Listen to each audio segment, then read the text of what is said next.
Welcome to Sleepless Philosophers, where deep ideas meet restful nights. If you enjoy these journeys through philosophy, please like and subscribe and turn on notifications for daily uploads. To support the channel, consider leaving a super thanks. Any amount helps us continue creating content. You can also become a member to request video topics. We're not monetized, so your support truly makes the difference. Now let the philosophy begin. The bald man paradox. A man stands before a mirror, his hair full and thick, and no one would call him bald, this much is certain. And yet time passes, and hairs fall, one by one, slowly at first and then with gathering speed. And the question that haunts philosophers is simple and unanswerable. At what precise moment does this man become bald, after which single hair crosses the threshold from not bald to bald? And the intuition rebels against the idea that one hair could make such a difference, that the removal of a single strand could transform a person's category, could change a truth about them in such a fundamental way. The bald man paradox is a version of the Sorites paradox, focused specifically on baldness, but illustrating the same underlying problem about vagueness, boundaries, and the limits of classification. And it asks us to consider whether baldness admits of sharp boundaries, or whether it is inherently vague, a matter of degree rather than kind. And if it is vague, then how can we use the term meaningfully? How can we say that someone is bald or not bald when there seems to be no clear line separating the two states? Imagine the process in reverse, starting with a completely bald man, hairless and smooth, and now a single hair appears on his head, and surely one hair does not make him not bald. The presence of a single hair is negligible, imperceptible to casual observation. And if one hair does not change baldness, then neither does two. And if two do not, then neither does three. And this reasoning continues, step by step, until the man has a full head of hair, and yet according to the logic he should still be bald because no single hair made the difference. And this conclusion is absurd. And so something must be wrong with the reasoning. But what? The paradox forces a choice between several uncomfortable positions. One option is to accept that there is a sharp boundary, a precise number of hairs that separates bald from not bald, perhaps 10,000 hairs or 5,000 or some other specific number. And anyone with fewer hairs than this threshold is bald, while anyone with more is not bald. And this view preserves classical logic, maintains that every statement is either true or false, that vagueness is merely epistemic, a matter of our ignorance about where the true boundary lies, but this position strikes many as implausible because it seems arbitrary. There is no principled reason why 10,000 hairs should be the cutoff rather than 10,001, and the idea that baldness depends on such a precise count feels wrong, disconnected from how we actually use the term. Another option is to reject the idea of sharp boundaries and embrace the view that baldness is genuinely vague, that there are borderline cases where it is neither determinately true nor determinately false that someone is bald, cases where the world itself does not settle the question. And this view requires abandoning or modifying classical logic, accepting that by valence, the principle that every proposition is either true or false does not hold for vague predicates. And this leads to various non-classical logical systems. Three-valued logics where propositions can be true, false, or indeterminate. Fuzzy logics where truth comes in degrees, ranging continuously from 0 to 1. Supervaluationism, where a statement is true if it is true on all acceptable ways of making the vague term precise. And each of these approaches has costs and benefits. Each preserves some intuitions while sacrificing others. A third option is contextualism, the view that whether someone is bald depends on the context of utterance, on the standards and purposes operative in a given conversation or situation. And in one context, a man with 5,000 hairs might count as bald, while in another context only someone with fewer than 1,000 hairs would count. And this view makes baldness relative rather than absolute. And it explains why borderline cases feel uncertain, because in borderline cases the context has not provided enough information to determine which standards apply, but contextualism faces challenges too. It must explain how context determines standards, whether there are constraints on what standards can be operative, and whether contextualism avoids the Sorites paradox or merely relocates it to the question of when contexts shift. The bald man paradox also connects to broader questions about language, reference, and the relationship between words and the world. Because if most predicates in natural language are vague, and they are, nearly every adjective and many nouns admit of borderline cases, then vagueness is not a peripheral issue, but a central feature of how we communicate. And any theory of meaning must account for it, must explain how.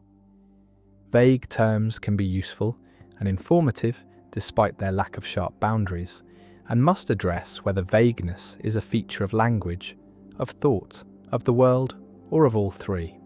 Some philosophers argue that vagueness is purely linguistic, that the world itself is precise and determinate, but our words are blunt instruments that fail to carve reality at its joints, while others suggest that vagueness exists in thought as well, that our concepts are themselves fuzzy, and still others propose that the world itself contains vague objects and properties, that reality does not always come with sharp boundaries, that nature is continuous and gradual in ways that resist precise classification. The paradox has practical implications as well.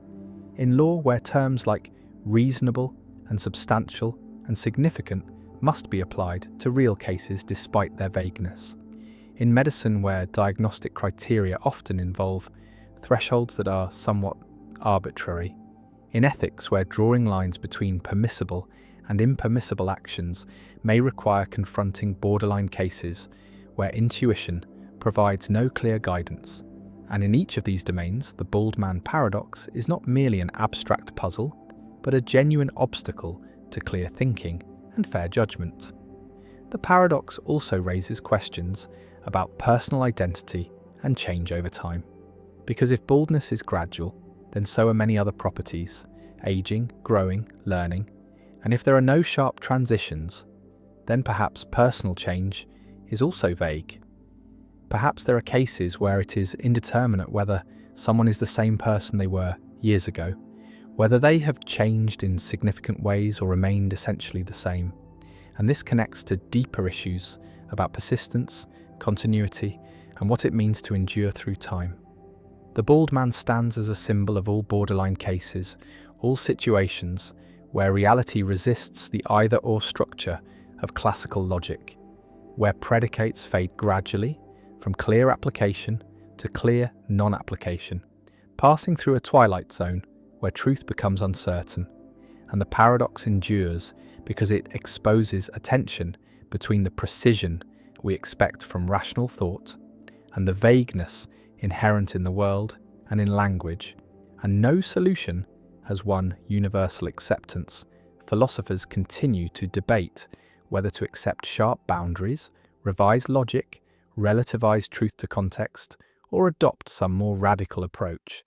And the bald man remains poised between categories. Neither clearly bald nor clearly not bald in the borderline cases, a living embodiment of the limits of definition, a reminder that the world does not always cooperate with our desire for clarity, and that some questions may have no determinate answer, not because we lack knowledge, but because the questions themselves presuppose a precision that reality does not provide. And the hairs fall one by one, and baldness approaches, and no single hair marks the moment of transformation, and the paradox persists, unresolved and perhaps unresolvable, a permanent feature of the conceptual landscape we must navigate, a crack in the foundations of logic that cannot be sealed. The Bertrand's box paradox. 3 identical boxes sit before you, each containing 2 coins. The first box contains 2 gold coins, the second box contains 2 silver coins, and the third box contains 1 gold coin and 1 silver coin. And you cannot see inside the boxes, cannot distinguish them from the outside, and a box is chosen at random and opened, and 1 coin is drawn from it, also at random, and the coin turns out to be gold. And now a question is posed that seems simple, but leads to surprising confusion. What is the probability that the other coin in the same box is also gold? And the intuitive answer that most people give is 1/2, reasoning that since the drawn coin is gold, the box cannot be the one with 2 silver coins. So it must be either the box with 2 gold coins or the box with 1 gold and 1 silver. And these 2 possibilities seem equally likely, and so the probability that the other coin is gold should be 1/2. But this reasoning is wrong. The correct answer is 2/3, and this is Bertrand's box paradox, named after Joseph Bertrand, who presented it in 1889, a puzzle in conditional probability that reveals how easily intuition misleads when reasoning about random processes and conditional information. The error in the intuitive reasoning lies in treating the 2 remaining boxes as equally likely, but they are not, because the probability calculation must account for how the gold coin was observed, must condition not just on which box was chosen, but on which coin was drawn. And the key insight is that there are 3 gold coins in total, 2 in the first box and 1 in the third box, and the drawn coin is equally likely to be any of these 3. And if the drawn coin is one of the 2 from the first box, then the other coin in the same box is also gold, while if the drawn coin is the one from the third box, then the other coin is silver. And since 2 of the 3 equally likely possibilities lead to the other coin being gold, the probability is 2/3, not 1/2. Another way to see the solution is to consider all possible outcomes. There are 6 coins in total, labelled gold 1 and gold 2 in the first box, silver 1 and silver 2 in the second box, and gold 3 and silver 3 in the third box, and each coin is equally likely to be the one drawn. And we're told that a gold coin was drawn, which eliminates silver 1, silver 2 and silver 3, leaving gold 1, gold 2 and gold 3 as equally probable. And if gold 1 was drawn, then the other coin in the same box is gold 2. If gold 2 was drawn, then the other coin is gold 1. And if gold 3 was drawn, then the other coin is silver 3. And so in 2 of the 3 cases, the other coin is gold, giving a probability of 2/3.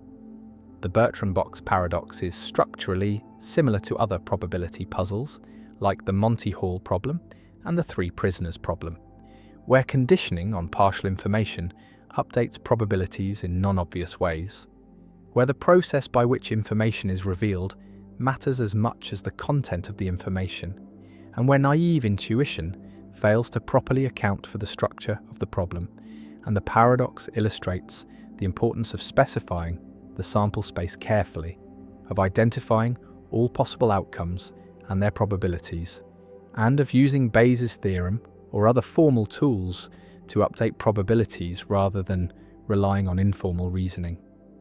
The paradox also raises questions about the reference class problem, about which population of events the observed outcome should be considered a member of, because the intuitive error involves thinking of the outcome as selecting a box type, either 2 gold or mixed, rather than selecting a particular coin. And this shift in reference class changes the probabilities, and the correct solution requires identifying the right reference class, the set of all coins that could have been drawn, and calculating probabilities relative to that set. Bertrand's box paradox has pedagogical value. It is often used in teaching probability to illustrate conditional probability, to show how careful reasoning differs from intuitive judgment, and to demonstrate the value of systematic methods like constructing probability trees or using Bayes' theorem. And students who understand the paradox gain insight into a common class of errors that arise from failing to properly condition on all relevant information, from treating distinct events as equiprobable when they are not, and from confusing the probability of a hypothesis given evidence with the probability of evidence given a hypothesis. The paradox also appears in variations, sometimes with coloured balls instead of coins, sometimes with different numbers of boxes or different distributions, and each.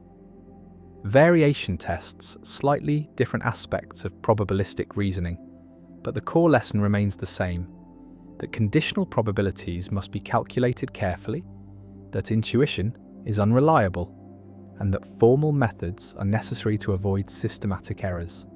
And the paradox connects to real-world situations where similar reasoning is required. Medical diagnosis, where symptoms must be interpreted in light of disease prevalence and test reliability, legal reasoning, where evidence must be weighed in light of prior probabilities and alternative explanations, and machine learning, where classifiers must be trained to properly account for base rates and conditional dependencies. The boxes sit on the table, indistinguishable from the outside. The gold coin gleams in your hand, and the question hangs in the air: what is the probability that the other coin is also gold?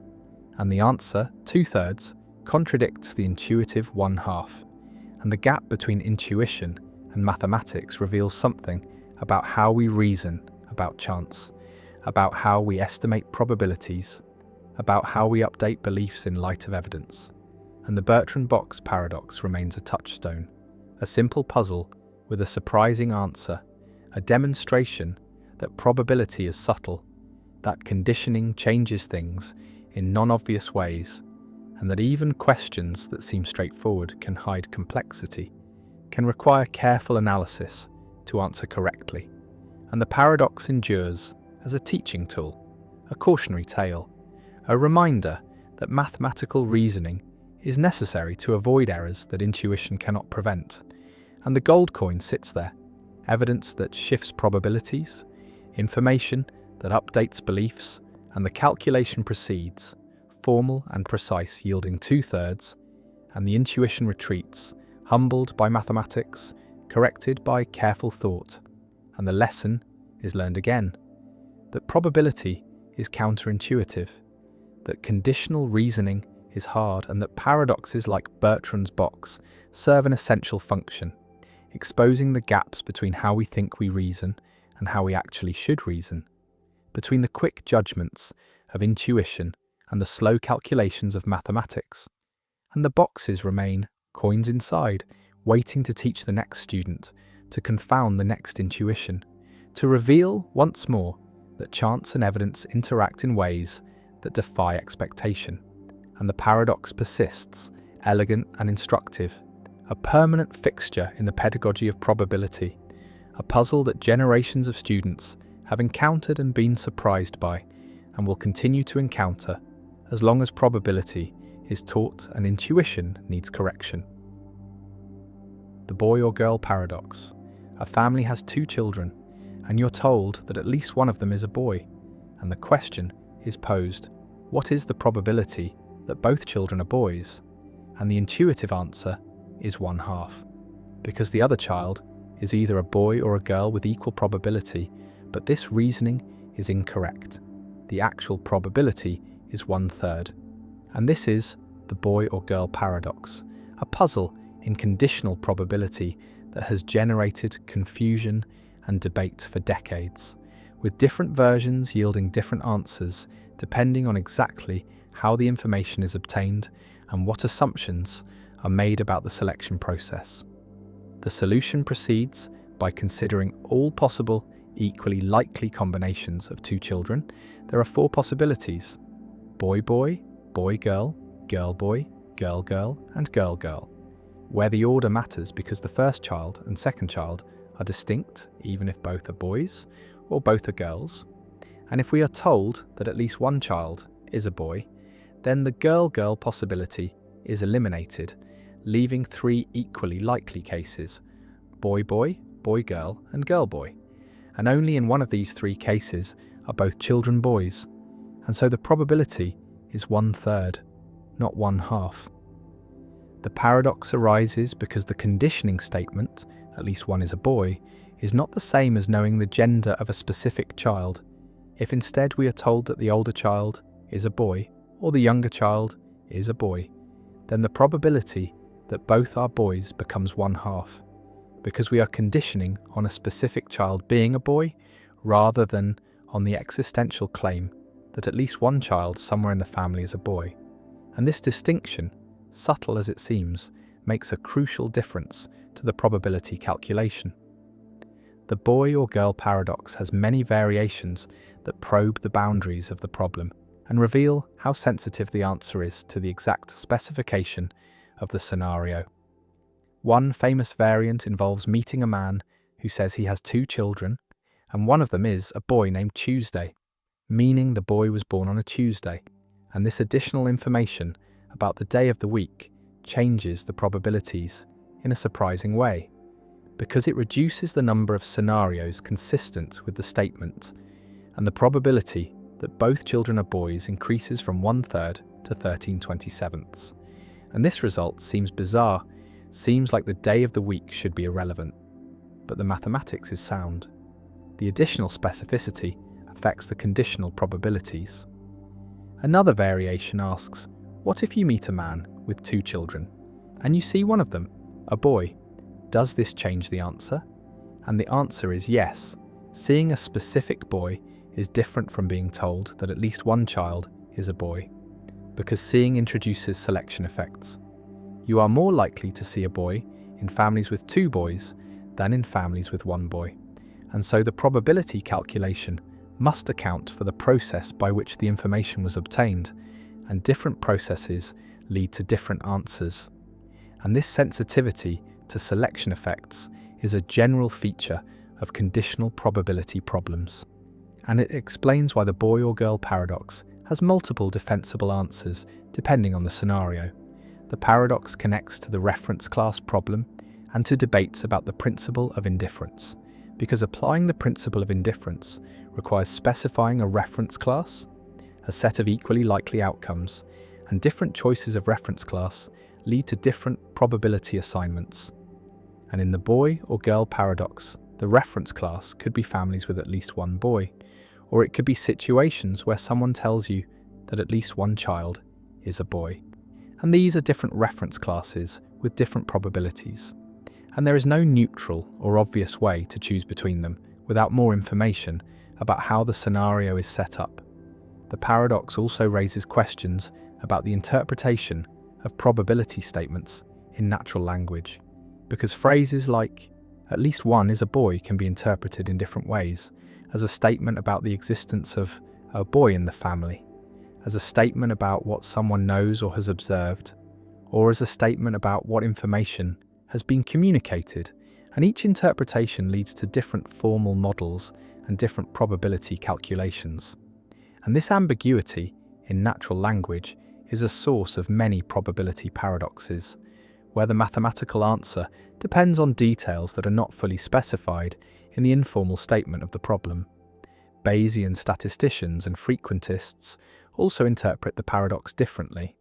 Bayesians treat probability as degrees of belief and calculate conditional probabilities using Bayes' theorem, while frequentists treat probability as long-run frequencies and may question whether the conditional probability is well defined without specifying a clear sampling procedure. And these different philosophical approaches to probability lead to different emphases in how the paradox is understood and resolved, though both traditions agree on the mathematical calculations once the problem is precisely formulated. The boy or girl paradox has practical analogues in genetics and medicine, where the probability of certain conditions depends on family history in ways that are similar to the structure of the paradox. For instance, the probability that a family carries a recessive genetic trait depends on how many children are observed to have the trait, and the calculations must account for ascertainment bias, the fact that families are more likely to come to medical attention if they have affected children, and this bias affects the probability assessments in ways that parallel the selection effects in the boy or girl paradox. The family walks down the street, 2 children beside them, and you know that at least one is a boy, and the question remains, what is the probability that both are boys?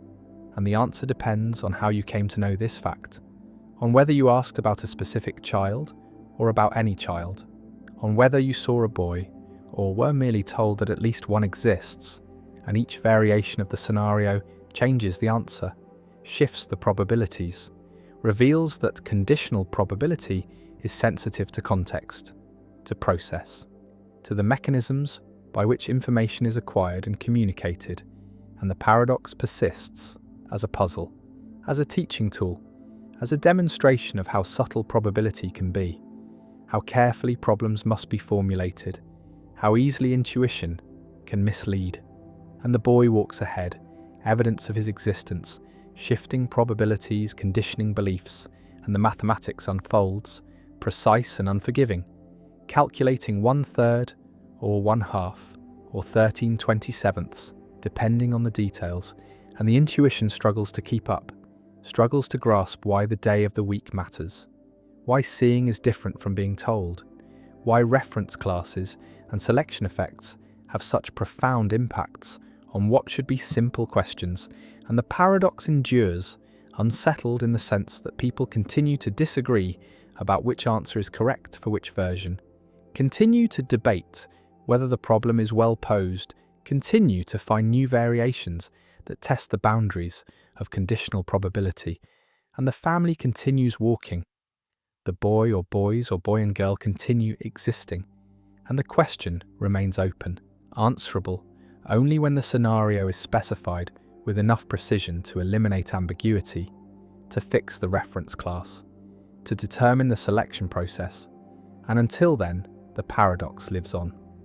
A reminder that probability is not just mathematics, but interpretation. Not just calculation, but careful attention to how information is obtained, how questions are asked, and how evidence is generated. The coastline paradox, why no one can agree how long Britain's shore is. A mapmaker sits down to measure the length of the coastline of Great Britain, the perimeter of the island, the total distance around its shores. And this seems like a straightforward task, a matter of careful measurement and calculation. But the paradox is that the answer depends on the scale of measurement, on how closely you look, on what size ruler you use to trace the coast. And as the ruler gets smaller, as the measurement becomes more precise, the measured length increases without bound, growing larger and larger, approaching infinity. And so the coastline has no well-defined length, or rather, its length is infinite. Or rather, the question of length becomes meaningless for highly irregular shapes. And this is the coastline paradox, first articulated clearly by mathematician Benoit Mandelbrot, who used it to motivate the study of fractals, shapes that exhibit self-similarity and complexity at all scales. Imagine measuring the coastline with a 100-kilometer ruler, a straight stick 100 kilometers long, and you walk around the island placing the stick end to end, measuring each straight segment. And when you reach the starting point, you add up all the segments and get a total length, perhaps 4,000 kilometers, and this seems like a reasonable measurement. But now imagine using a 10-kilometer ruler instead, a shorter stick. And because the ruler is shorter, it can follow the bends and curves of the coast more closely. It does not cut across bays and headlands, but traces around them. And when you complete the circuit, the total length is longer, perhaps 5,000 kilometers, because the shorter ruler captures more detail, more twists and turns, that the longer ruler missed. And now imagine using a 1-kilometer ruler, even shorter, and it follows the coast even more closely, entering smaller inlets, tracing around individual rocks and peninsulas, and the measured length increases again, perhaps to 7,000 kilometers.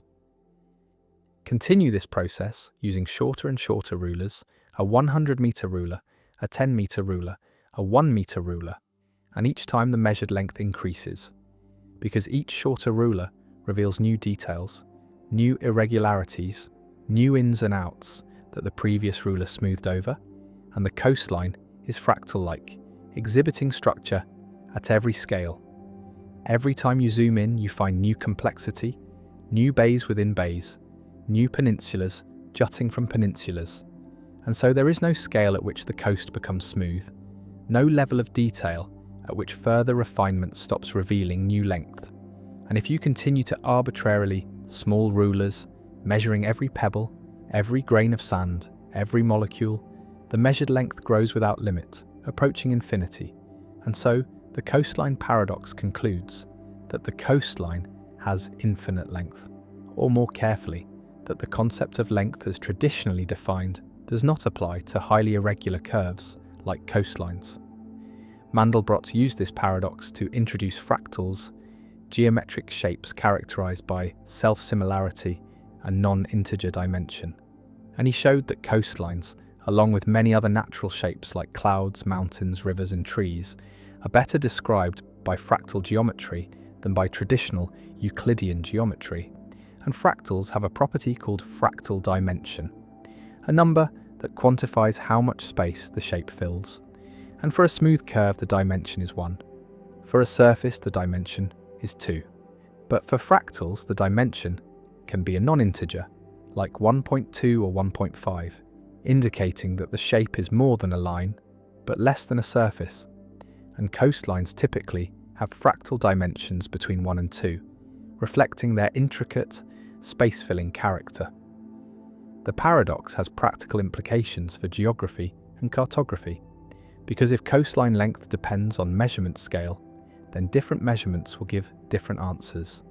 And there is no single correct answer to the question, how long is the coastline of Great Britain?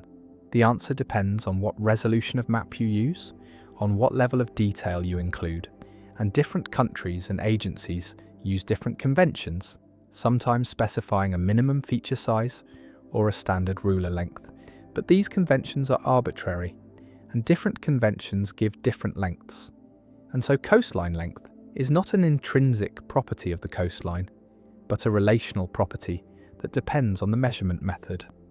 The paradox also raises philosophical questions about measurement and the nature of geometric properties, because it suggests that some shapes do not have well-defined lengths, that the concept of length, which works well for straight lines and smooth curves, breaks down for irregular shapes, and this is not a limitation of our measuring instruments, but a feature of the shapes themselves.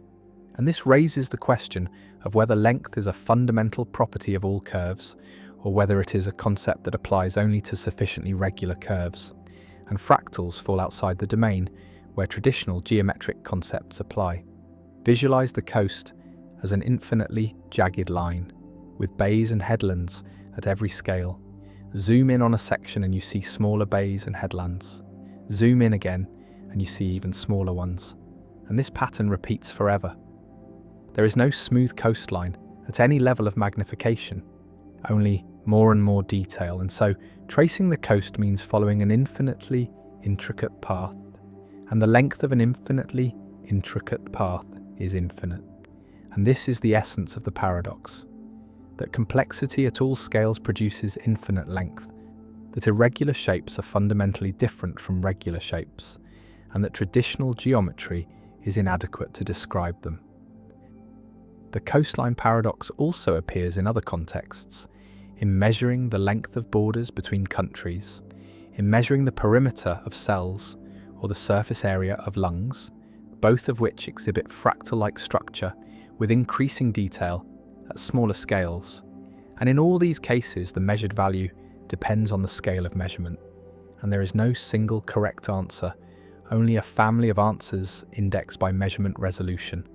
And this multiplicity is not an error or a limitation, but a feature of the geometry, a reflection of the fact that irregular shapes do not have simple scalar properties like length or area in the traditional sense.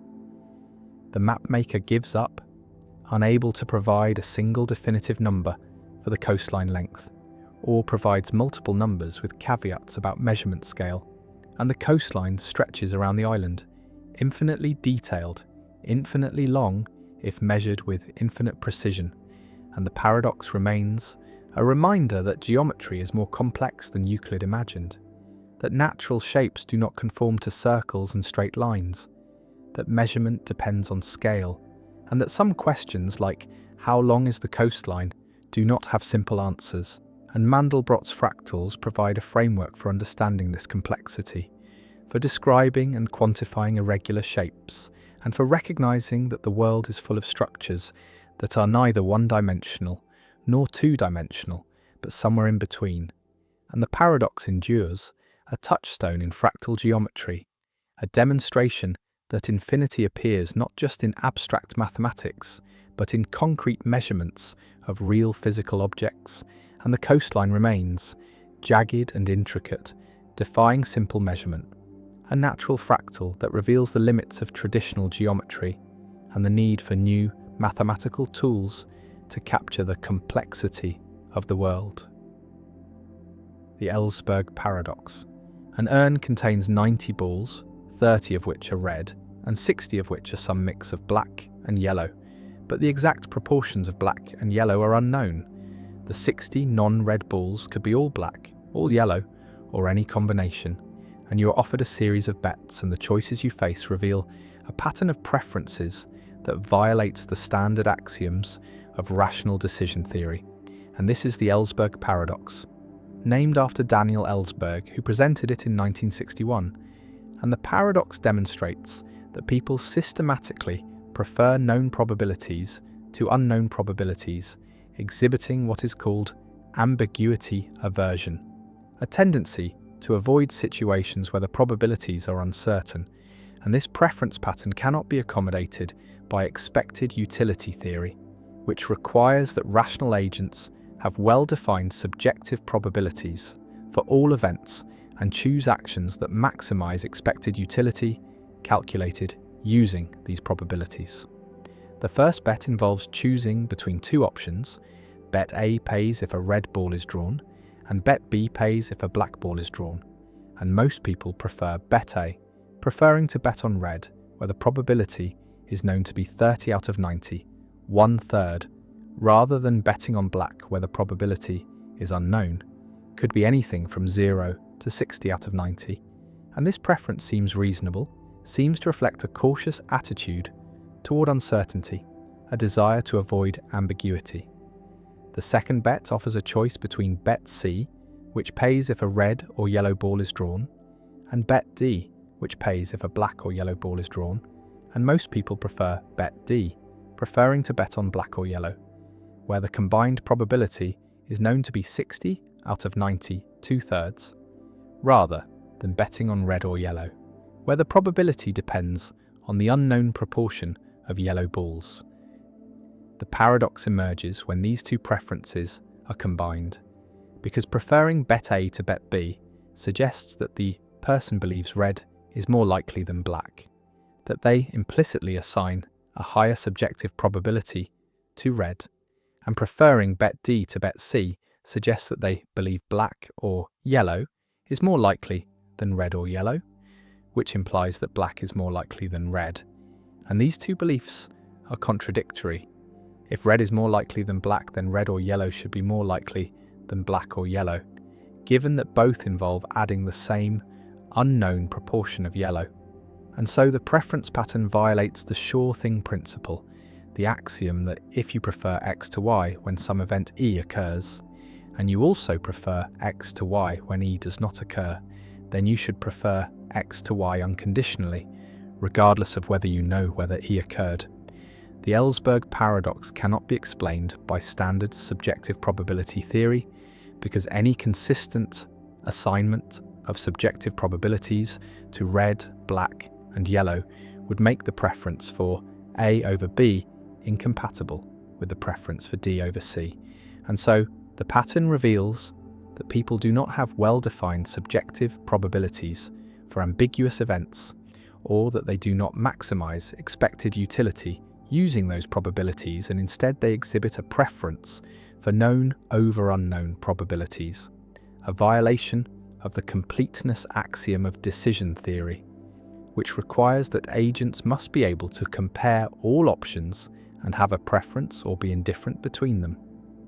Ellsberg's paradox has inspired alternative decision theories that can accommodate ambiguity aversion, including maximum expected utility theory, where agents consider multiple possible probability distributions consistent with their knowledge and choose the action that maximizes expected utility under the worst-case distribution, effectively being pessimistic about ambiguity, and Choquet expected utility theory, where probabilities are replaced with capacities that need not be additive, allowing for a richer representation of uncertainty, and multiple priors models, where agents maintain a set of probability distributions rather than a single prior, and use decision rules that reflect their attitudes toward this multiplicity. The paradox also connects to debates about rationality and the normative status of decision-theoretic axioms. Some argue that the Ellsberg preferences are irrational, that they reflect cognitive biases or errors in reasoning, and that ideal rational agents would not exhibit ambiguity aversion, would assign consistent subjective probabilities and maximize expected utility, while others argue that ambiguity aversion is perfectly rational, that it reflects a reasonable response to ignorance, that known risks are genuinely different from unknown risks, and that the axioms of expected utility theory, while mathematically elegant, do not capture all aspects of rational decision-making. The paradox has practical implications for economics and finance, because ambiguity aversion affects how people make decisions under uncertainty, how they invest in markets where probabilities are unknown, how they value insurance and options, how they respond to new technologies with uncertain risks. And understanding ambiguity aversion helps explain behaviours that seem puzzling from a standard expected utility perspective, such as the home bias in portfolio choice, where investors prefer domestic assets over foreign assets even when expected returns are higher abroad, and the equity premium puzzle, where the observed returns on stocks are much higher than on bonds, suggesting that investors demand large premiums for bearing ambiguous risks. The urn sits on the table, 90 balls inside, 30 red and 60 mixed, and you must choose, and the choices seem reasonable, seem to reflect a natural caution about the unknown. But the pattern of choices violates the axioms of rational decision theory, reveals a preference structure that cannot be represented by subjective probabilities, and the paradox forces a choice: either accept that the preferences are irrational and should be corrected, or accept that the theory is incomplete and should be extended, and neither option is comfortable. Neither satisfies the desire for a simple unified theory of rational choice.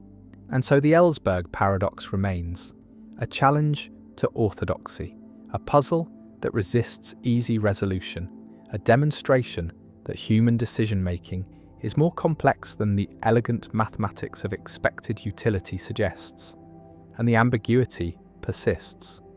The unknown proportions of black and yellow remain unknown, and we choose as we must, preferring the known to the unknown, preferring certainty to ambiguity, and the theory struggles to accommodate this preference, struggles to explain why it should be rational or how it can be consistent, and the paradox endures, unsolved, unresolved, a permanent thorn in the side of decision theory. A reminder that rationality is contested, that formal models capture some aspects of decision-making but not all, and that the gap between theory and behaviour, between what axioms demand and what people do, may reflect not irrationality but the inadequacy of the axioms themselves. And the urn waits, the balls wait, the choice waits, and we must decide, knowing some probabilities but not others, and the decision reveals something about us, about how we value knowledge and fear ignorance, about whether ambiguity is just another form of risk or something fundamentally different. And the paradox lingers, unresolved, unsettled, a puzzle that decision theory has not yet tamed.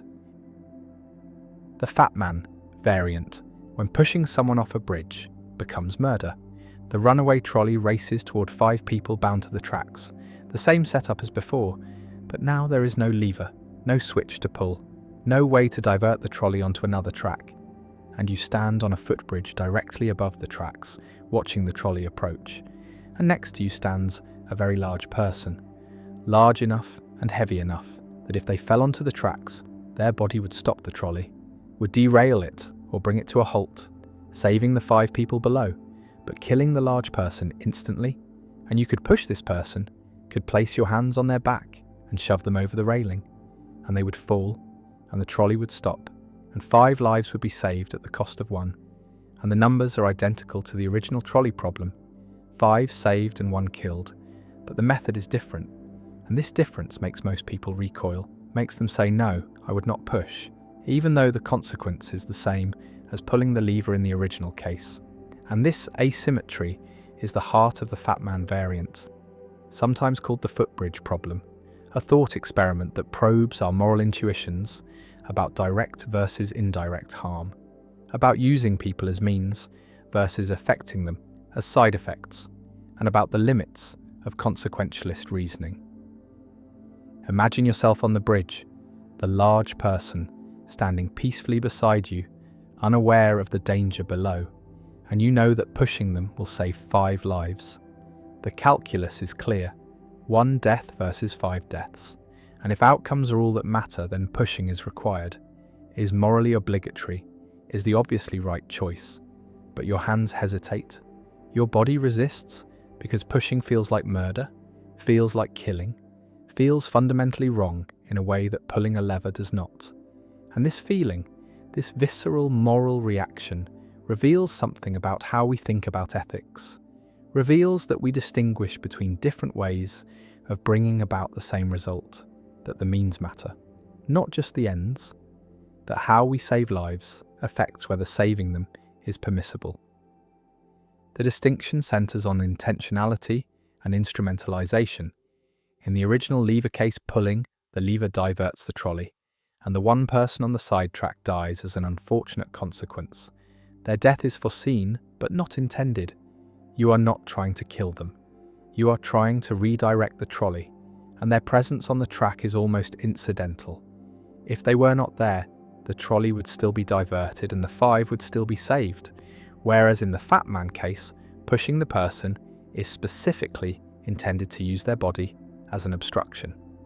Their death is not a side effect, but the means by which the trolley is stopped. You are deliberately killing them to achieve your goal, and if by some miracle they survived the fall, the trolley would not be stopped and the 5 would not be saved. Their death is essential to your plan, is what you're aiming at.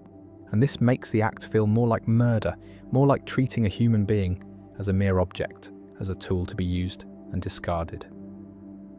Kantian ethics formalizes this intuition through the principle that persons are ends in themselves and should never be treated merely as means.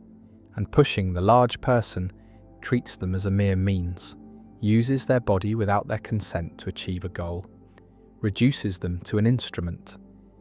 Whereas pulling the lever does not treat the one person on the sidetrack as a means.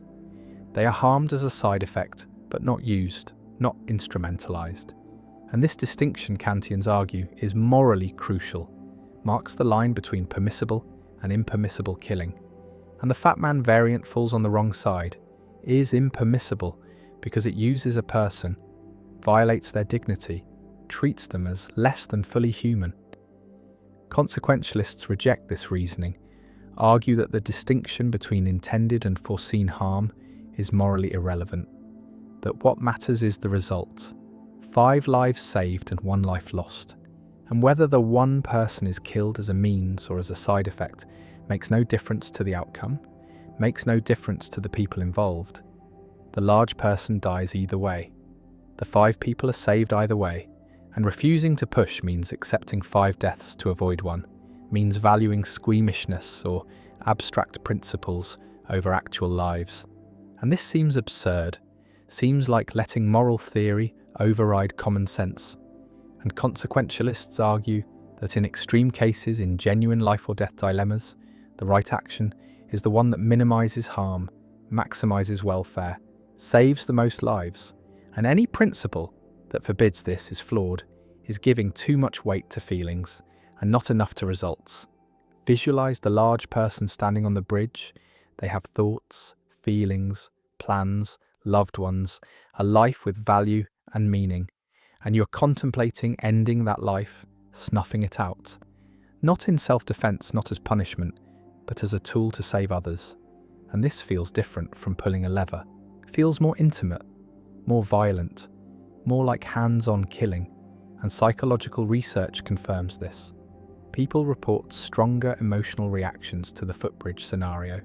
stronger activation of brain regions associated with personal moral judgment.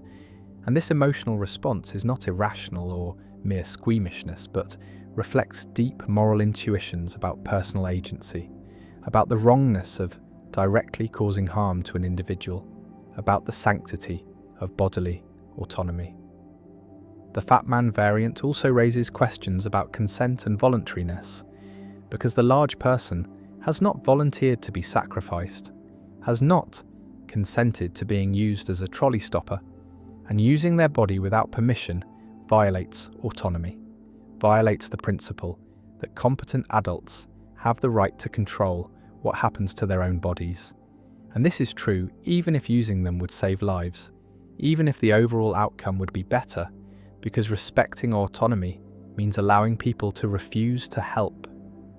Even when helping would be beneficial, means recognizing that people are not resources to be allocated for the greater good, but individuals with rights, with the right to say no, with the right not to be sacrificed against their will. Some philosophers have proposed intermediate cases to test the boundaries. Suppose the large person is standing on a trapdoor that you could open remotely, dropping them onto the tracks without physically touching them. Is this more like the lever case or more like the pushing case? Or suppose the large person is terminally ill and unconscious. Does this change the moral calculus? Does it make using them more permissible? Or suppose they have explicitly consented in advance to being used in such situations? Does consent eliminate the moral problem? And these variations probe the principles at stake, try to isolate what exactly makes the pushing wrong, whether it is the direct causation, the physical contact, the lack of consent, the instrumentalization, or some combination.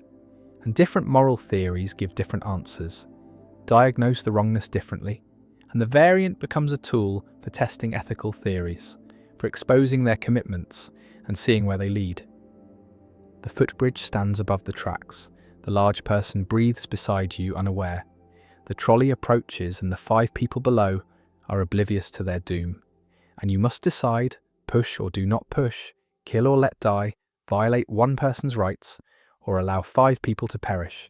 And there is no time for lengthy deliberation, no time to consult ethicists or calculate utilities. Only a choice that will haunt you regardless. Because pushing means you killed someone, placed your hands on them, and ended their life.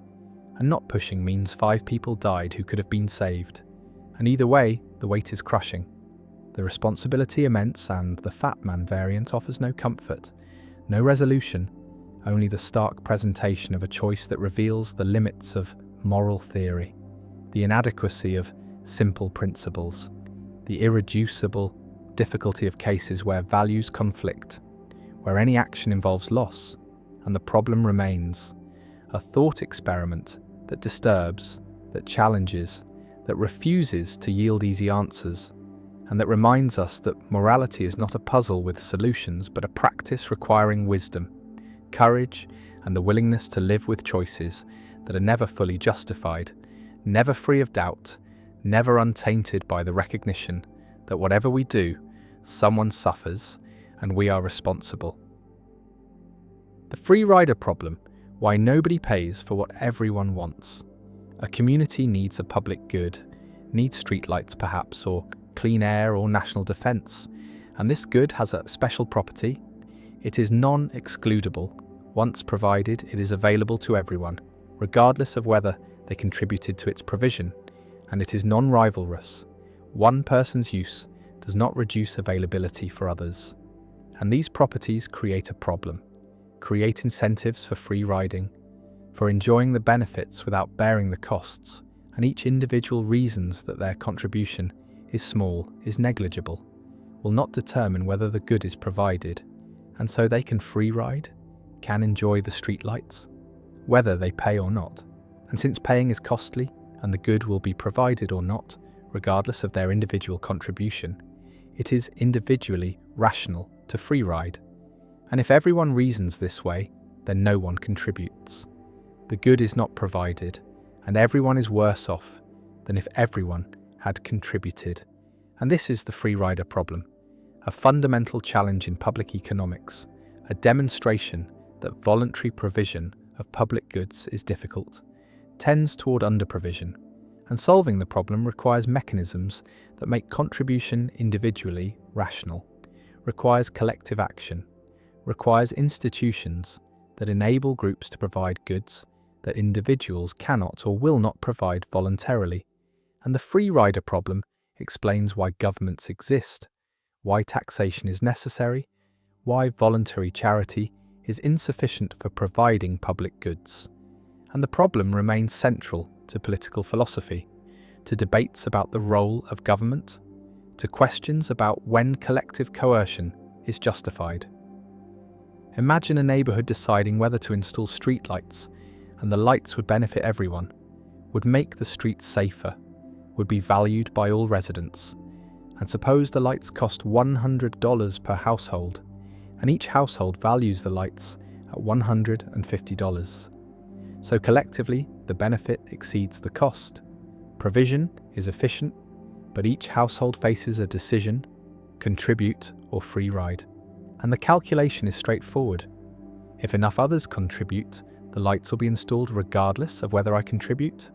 And if I contribute, I pay $100 and get $150 of benefit for net benefits of $50. But if I free ride, I pay nothing and still get $150 of benefit for net benefits of $150.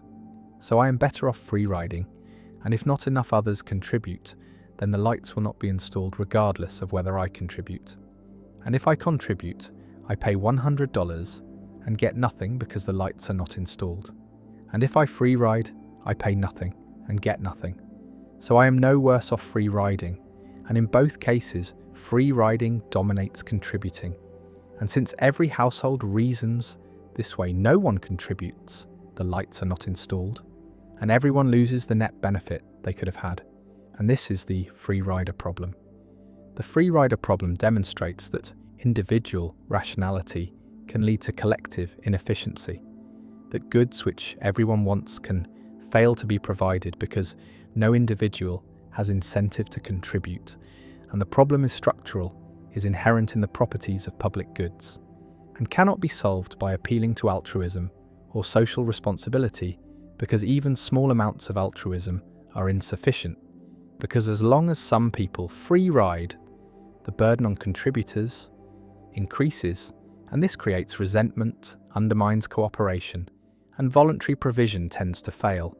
And the solution typically involves coercion, involves mandatory contributions through taxation, and governments exist partly to solve free rider problems, to provide public goods through collective funding, and taxation is justified on the grounds that it enables provision of goods that voluntary contribution cannot reliably provide. Visualize the free rider problem as a threshold public good, where the good is provided only if total contributions exceed some threshold, and individuals must decide whether to contribute without knowing whether others will contribute, and the dominant strategy is to free ride because your contribution is costly and makes little difference to whether the threshold is met, and everyone free rides. The threshold is not met. The good is not provided, and this shows why voluntary provision fails, why collective action problems arise, why coordination on contribution is difficult without institutional mechanisms. And solving the problem requires commitment devices, requires mechanisms that ensure contributions are made, that prevent free riding, and taxation is one such mechanism, makes contribution mandatory, eliminates the free riding option, and enables provision of public goods that markets fail to provide. One response to the free rider problem is Lindahl taxation, a theoretical solution where each individual pays according to their marginal benefit from the public good, pays their willingness to pay, and this makes contribution individually rational because you pay only what the good is worth to you. But Lindahl taxation faces practical problems, requires knowing each person's valuation, which people have incentive to misrepresent, have incentive to understate to reduce their tax burden, and the mechanism is not incentive compatible, is vulnerable to strategic behaviour, and cannot be implemented in practice. And so while Lindahl taxation is theoretically optimal, it does not solve the real-world free rider problem. Another response is assurance contracts, where contributions are collected conditionally, are returned if the threshold is not met. And this solves one problem with voluntary provision, eliminates the risk of contributing without the good being provided. But assurance contracts do not eliminate free riding incentive, do not make contributing dominant, because you still benefit from the good whether you contribute or not. And so assurance contracts help but do not fully solve the problem, and empirical evidence shows that contribution rates improve with assurance contracts but remain below optimal levels. A third response is social sanctions, where free riders are punished through social disapproval, through reputation loss, through exclusion from other cooperative activities, and social sanctions can support contribution in small groups where behaviour is observable, where reputation matters, where repeated interaction creates incentives for cooperation, and community provision of public goods often relies on social sanctions, relies on norms that support contribution and punish free riding. And these mechanisms can be effective in tight-knit communities but are less effective in large anonymous societies where behaviour is hard to observe and reputation effects are weak. The free rider problem also appears in debates about international cooperation, about providing global public goods like climate stability, pandemic prevention, biodiversity preservation, and these goods are non-excludable and non-rivalrous at global scale, and nations face free rider incentives, benefit from the good whether they contribute or not. And this makes international cooperation difficult, makes agreements fragile, and nations have incentive to free ride, to benefit from others' contributions while minimizing their own. And solving global free rider problems requires international institutions, requires mechanisms for monitoring and enforcement, requires ways to make contribution individually rational for nations. And the difficulty of achieving such cooperation explains why global public goods are underprovided, why climate change proceeds despite universal acknowledgement of its dangers, why pandemic preparedness is inadequate despite obvious benefits.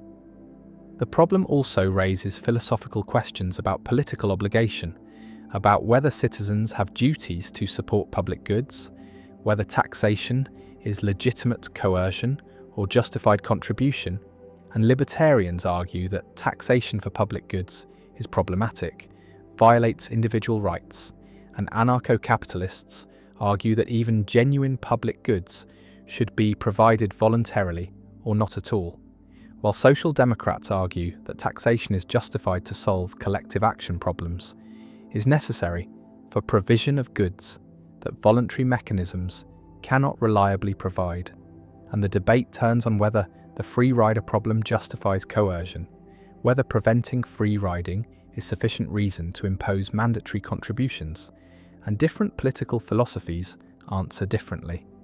Some argue that the free rider problem is overstated, that voluntary provision is more successful than theory predicts, that people do contribute to public goods despite free rider incentives. And empirical evidence supports this, shows that people do contribute voluntarily to charities, to public radio, to open source software, and contribution rates exceed zero even when free riding is possible.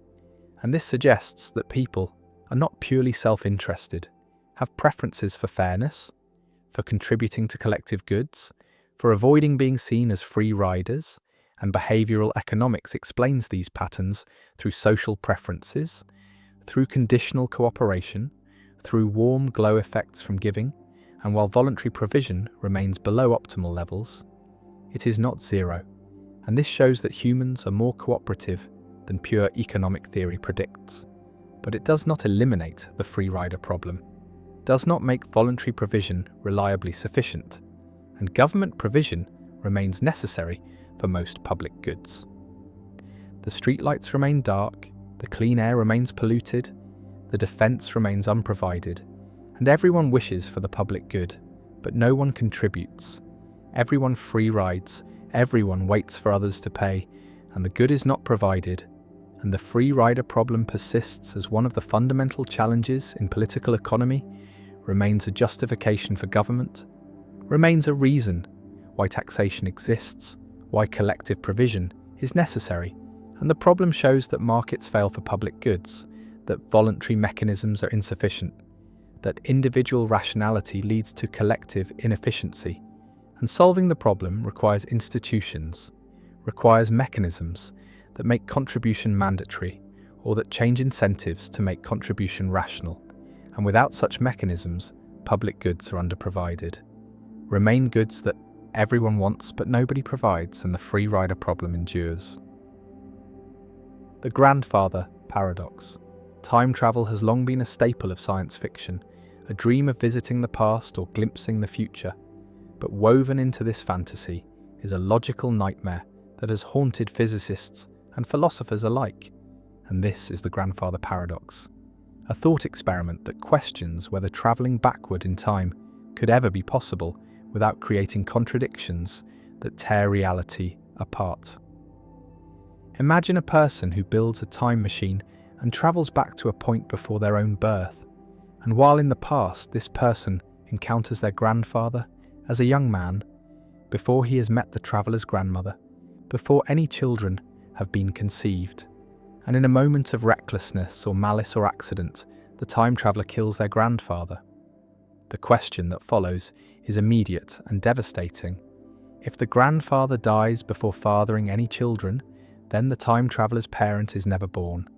And if the parent is never born, then the time traveller is never born. And if the time traveller is never born, then no one travels back in time to kill the grandfather, which means the grandfather lives, which means the parent is born, which means the time traveller is born, which means someone does travel back in time to kill the grandfather, and the loop closes, a perfect circle of cause and effect that devours itself. The paradox suggests that backward time travel, if possible, would permit changes to the past that erase their own causes, creating logical contradictions that seem to violate the basic structure of causality, the idea that causes precede effects, that events unfold in a coherent sequence rather than collapsing into impossible tangles. Some physicists argue that the paradox proves time travel to the past is impossible, that the laws of physics must somehow prevent any action that would create a causal loop or alter history in a way that leads to contradiction. And this idea is formalized in the Novikov self-consistency principle, which states that if time travel is possible, then only self-consistent timelines can occur, meaning the time traveler would find themselves unable to kill their grandfather.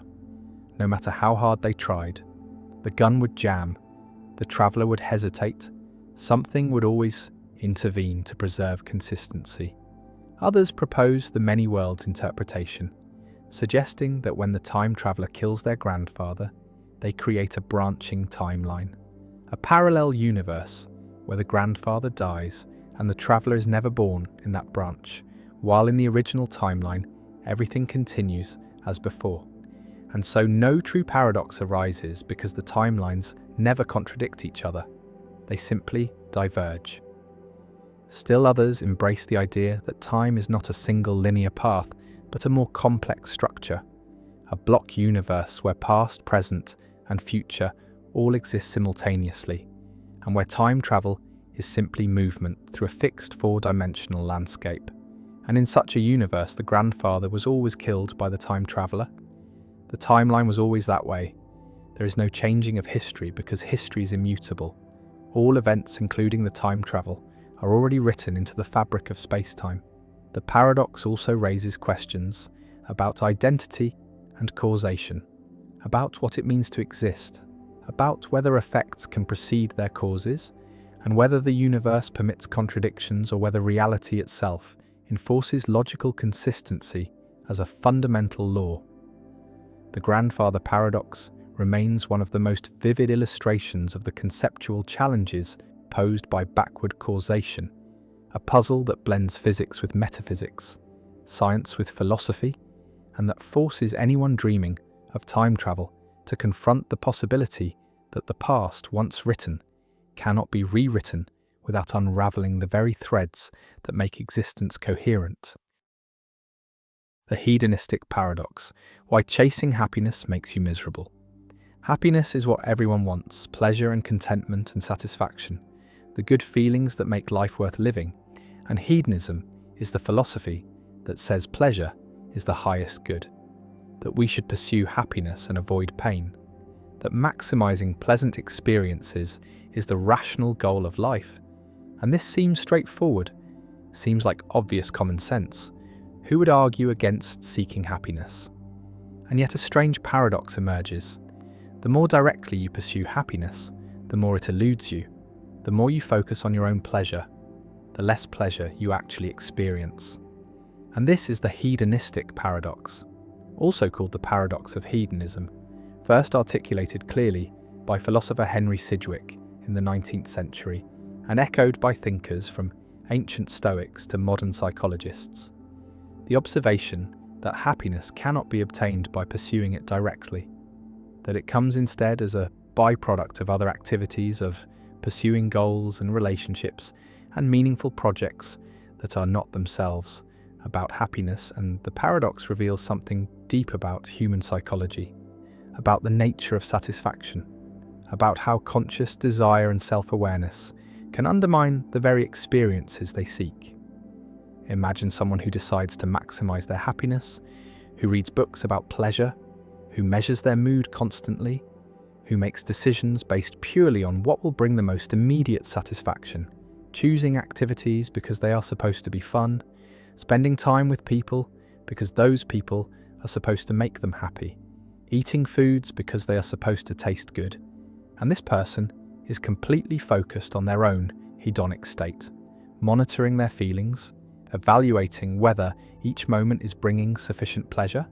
And paradoxically, this constant self-monitoring and evaluation interferes with enjoyment, prevents immersion, creates anxiety about whether happiness is being achieved. And the person finds that despite optimizing for pleasure, they feel less satisfied than when they were not trying so hard, when they were engaged in activities for their own sake rather than as means to happiness. The paradox operates through several mechanisms. One is self-consciousness. When you're focused on your own experience, watching yourself to see if you're happy, you cannot be fully present in the moment, cannot lose yourself in an activity. And this divided attention, this standing outside yourself observing, prevents the flow states and deep engagement that actually produce lasting satisfaction.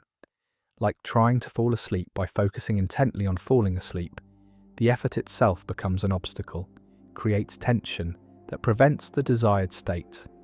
And the same applies to pleasure. The monitoring prevents the experience. Another mechanism is adaptation and expectation. When happiness becomes the explicit goal, expectations rise. And when expectations rise, satisfaction falls. Because satisfaction depends not just on absolute pleasure, but on the gap between expectation and reality. And someone who expects to be happy all the time, who demands high levels of pleasure, will be disappointed by ordinary experiences that might have been satisfying without the inflated expectations. And so the pursuit of happiness creates conditions that make happiness harder to achieve. A third mechanism involves meaning and purpose, because the activities that produce the deepest and most lasting satisfaction are often those pursued for reasons other than pleasure, work that feels meaningful, relationships built on genuine care rather than instrumental benefit, creative projects undertaken for their own sake, struggles and challenges that are difficult but worthwhile. And these activities produce satisfaction precisely because they are not aimed at happiness, because they involve commitment to something beyond the self. And when happiness becomes the goal, these activities lose their meaning, become merely instruments for feeling good, and the meaning drains away, and with it the satisfaction. Visualize a person at a party who is there solely to have a good time, who evaluates every conversation by whether it is making them happy, who moves from group to group seeking the optimal pleasure, and compare this to someone who is genuinely interested in the people they meet, who engages with conversations because the topics matter, who is fully present rather than constantly evaluating. And the second person, paradoxically, has a better time. experiences more pleasure, not because they were aiming for it, but because they were aiming at something else, at connection, at understanding, at engagement. The ancient Stoics recognized this paradox, argued that pursuing pleasure directly leads to disappointment and suffering, that the wise person should instead focus on virtue, on living according to nature, on accepting what happens with equanimity, and happiness emerges as a consequence of wisdom and virtue rather than as a direct goal. And the Stoics were hedonism's critics, argued that pleasure is too unreliable, too fleeting, too dependent on external circumstances to be a good foundation for life. And the hedonistic paradox supports this critique, shows that even on hedonism's own terms, even accepting that pleasure is what we ultimately want, the direct pursuit of pleasure is self-defeating. John Stuart Mill, himself a utilitarian who believed in maximizing happiness, acknowledged the paradox and distinguished between higher and lower pleasures, suggesting that the deepest satisfaction comes from intellectual and moral activities rather than from sensory gratification, and that a life spent chasing immediate sensory pleasure is less happy than a life devoted to knowledge, virtue, and meaningful relationships, even if the latter involves more difficulty and occasional pain. Modern psychology has confirmed the hedonistic paradox. Through empirical research, studies show that people who explicitly prioritize happiness report lower life satisfaction than those who prioritize other values like meaning, relationships, or personal growth, that people who pursue pleasure for its own sake experience more depression and anxiety, that flow states and peak experiences occur when people are absorbed in challenging activities, not when they are relaxing or seeking pleasure directly, and that the happiest societies are not those where people pursue individual happiness most intensely, but those where people are embedded in strong communities and engaged in collective projects that transcend individual pleasure. The paradox also appears in consumer culture, where advertising promises happiness through products, through purchases, through experiences designed to deliver pleasure. And people chase these promises, buying things they do not need, pursuing lifestyles marketed as paths to satisfaction, and finding that the purchases bring momentary pleasure followed by adaptation and renewed dissatisfaction. The hedonic treadmill, where each purchase raises expectations and the baseline returns to where it was, and the pursuit of happiness through consumption becomes a trap, a cycle that produces more desire than satisfaction, more anxiety than contentment. And the paradox reveals that happiness is not a commodity, cannot be bought or manufactured, cannot be achieved by optimizing choices, but emerges from patterns of life, from relationships and meaning and engagement with the world. Some philosophers have argued that the hedonistic paradox refutes hedonism entirely, shows that pleasure cannot be the ultimate good because it cannot be achieved by aiming at it, that any theory of value must accommodate the fact that some goods are essentially byproducts, cannot be attained through direct pursuit, and this points toward alternative theories like virtue ethics, where the goal is to develop character traits and live well, rather than to maximize pleasant experiences, or like existentialism, where the goal is authenticity and creating meaning rather than achieving happiness. Others argue that the paradox does not refute hedonism, but only shows that indirect strategies are required, that sophisticated hedonists should not focus on their own happiness, but should pursue other goals, knowing that these pursuits will produce happiness as a side effect. And this move preserves hedonism as a theory of value, while acknowledging the psychological reality that direct pursuit fails. The person sits alone, measuring their happiness on a scale from 1 to 10, recording their mood, planning activities to maximize pleasure, and the numbers are disappointing, the satisfaction elusive, and slowly the realization dawns that the pursuit itself is the problem, that happiness was never meant to be a target but a byproduct, that the good life is not found by seeking it, but by living it, by engaging with the world, by caring about things beyond oneself, by accepting that some suffering is inevitable, and some pleasures are fleeting, and that meaning is more important than happiness anyway. And the paradox resolves not by discovering a technique for achieving happiness, but by abandoning happiness as the goal, by recognizing that the best moments come unbidden, arrive when we are focused elsewhere, and that the life worth living is not the one that feels best moment to moment, but the one that matters, that connects, that contributes, and the hedonistic paradox remains. Not as a puzzle to solve, but as a truth to accept, a reminder that we are not built for pure pleasure seeking, that our psychology is more complex than simple hedonism allows, and that the path to satisfaction runs through meaning and connection and purpose, rather than through the direct pursuit of happiness itself. The garden of forking paths where every choice splits reality.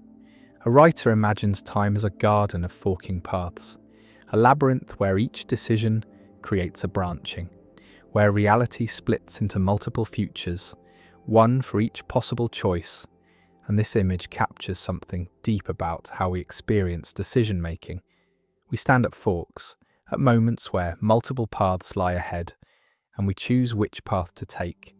And unchosen paths remain as real possibilities, as roads not taken, and this multiplicity of possibilities, this forking structure of time, seems essential to freedom, seems to be what makes choice meaningful, because choosing requires alternatives, requires that other options be genuinely possible, genuinely available, and yet physics tells a different story, tells us that reality does not actually fork, that there is one actual future, one path that will be taken, and the other paths are mere possibilities, unreal, never actualized, and this creates tension between the subjective experience of forking paths and the objective reality of a single actual future.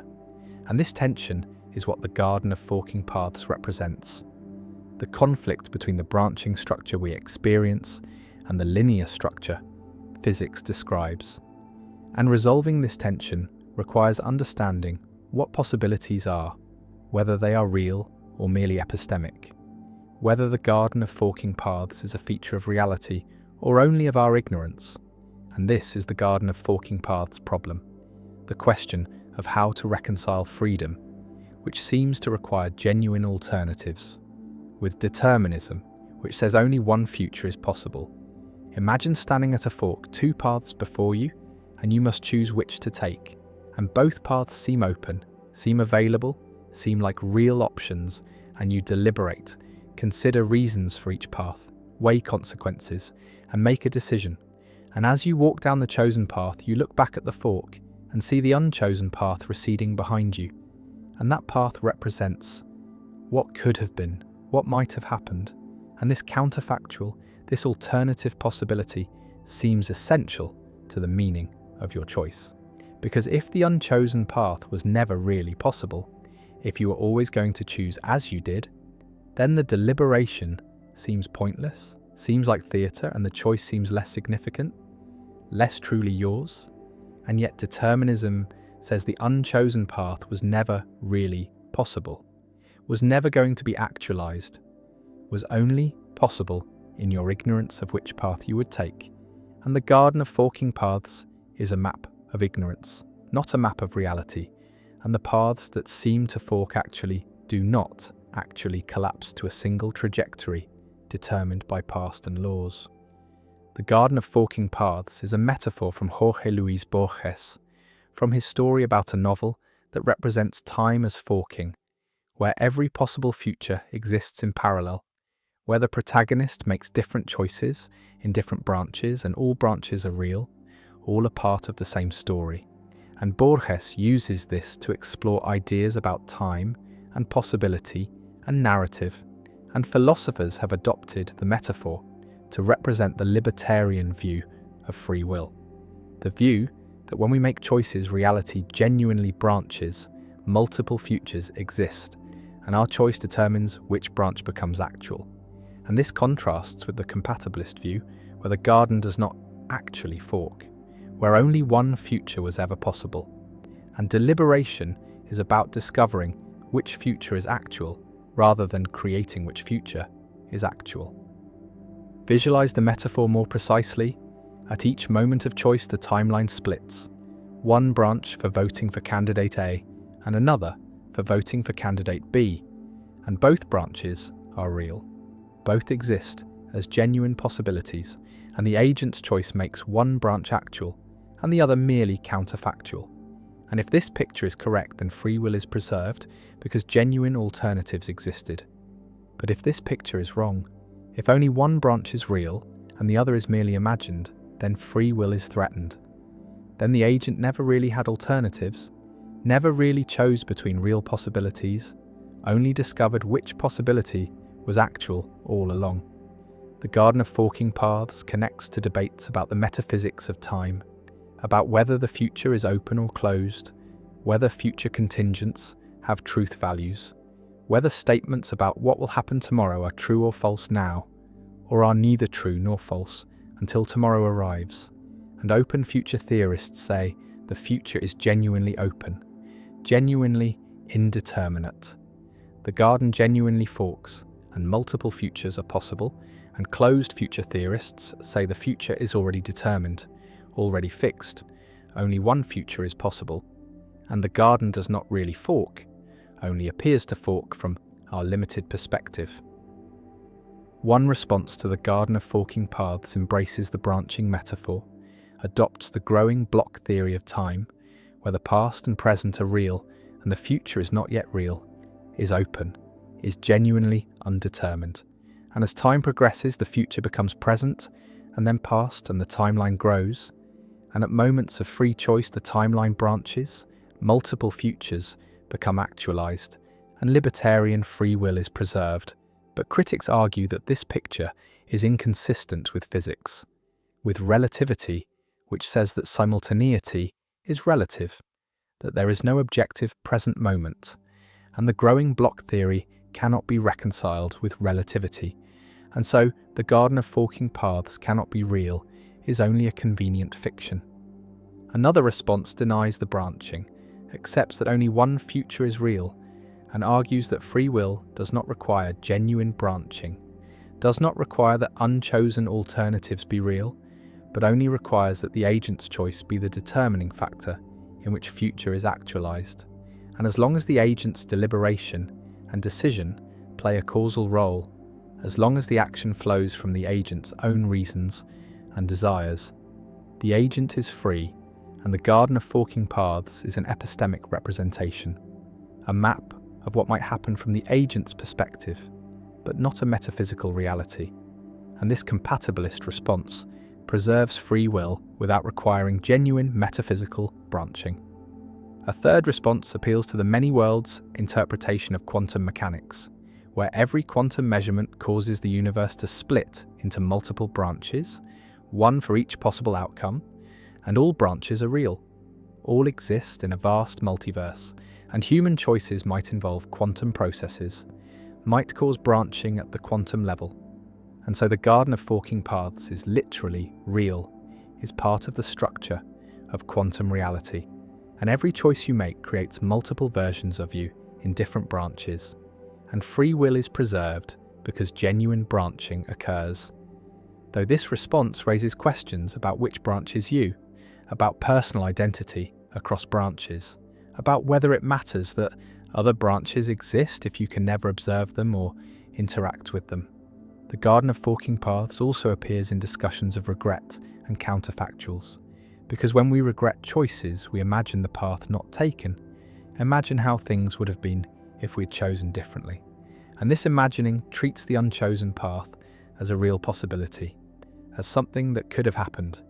And the question is whether this treatment is accurate, whether the unchosen path was genuinely possible, or was only possible in our imagination, only possible relative to our ignorance. And if only imaginary, then regret is irrational, is lamenting something that could never have been. And if genuinely possible, then regret is rational, is lamenting a real alternative that was available but not chosen. The writer walks through the garden, sees the paths forking ahead, sees the labyrinth of possibilities, and each fork represents a choice, a moment where the future is open, where alternatives exist, and the writer chooses again and again, and each choice closes off paths, eliminates possibilities, and the unchosen paths remain behind, fading into counterfactual space. And whether these unchosen paths are real, whether they exist somewhere in quantum multiverse or only in imagination, determines whether the garden of forking paths is a true picture of reality or only a useful metaphor. And the question remains open, remains disputed, and the garden remains branching or not branching, forking or merely appearing to fork. And we walk through it, choosing paths, deliberating at forks, and whether the alternatives are real or illusory. Whether the garden genuinely branches or only seems to, shapes how we understand freedom, how we interpret choice, and whether determinism eliminates the garden or merely reveals that it never really forked. And the metaphor endures, beautiful and problematic, a representation of how choice feels from the inside, even if not how choice is from the outside. And the garden of forking paths remains a permanent fixture in discussions of free will, a vivid image that captures the experience of agency, even as physics and metaphysics question whether the image corresponds to reality. The Bell spaceship paradox. When two rockets pull a string apart, two identical spaceships float in space, separated by some distance, let us say 1 kilometer measured in their initial rest frame, and a thin thread connects the two ships, stretched taut but not under tension, and now both ships fire their rockets simultaneously, both accelerating at exactly the same rate, both reaching the same velocity at the same time as measured in the original rest frame. And the question arises, what happens to the thread? Does it break or does it remain intact? And the paradox is that two different lines of reasoning seem to give opposite answers.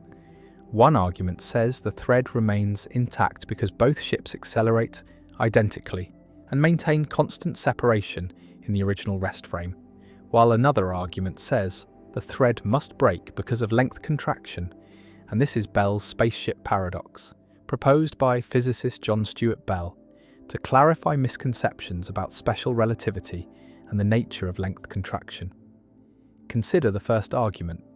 In the original rest frame, both ships start 1 kilometer apart, and both ships accelerate at the same rate, their velocities remaining equal at all times, and so the distance between them, as measured in the original rest frame, remains 1 kilometer throughout the acceleration. The ships maintain constant separation, as measured by rulers at rest in the original frame, and the thread, stretched between the ships, also spans 1 kilometer in this frame. And if the separation does not change, then why would the thread break? It experiences no increased tension, no stretching, and so the thread should remain intact.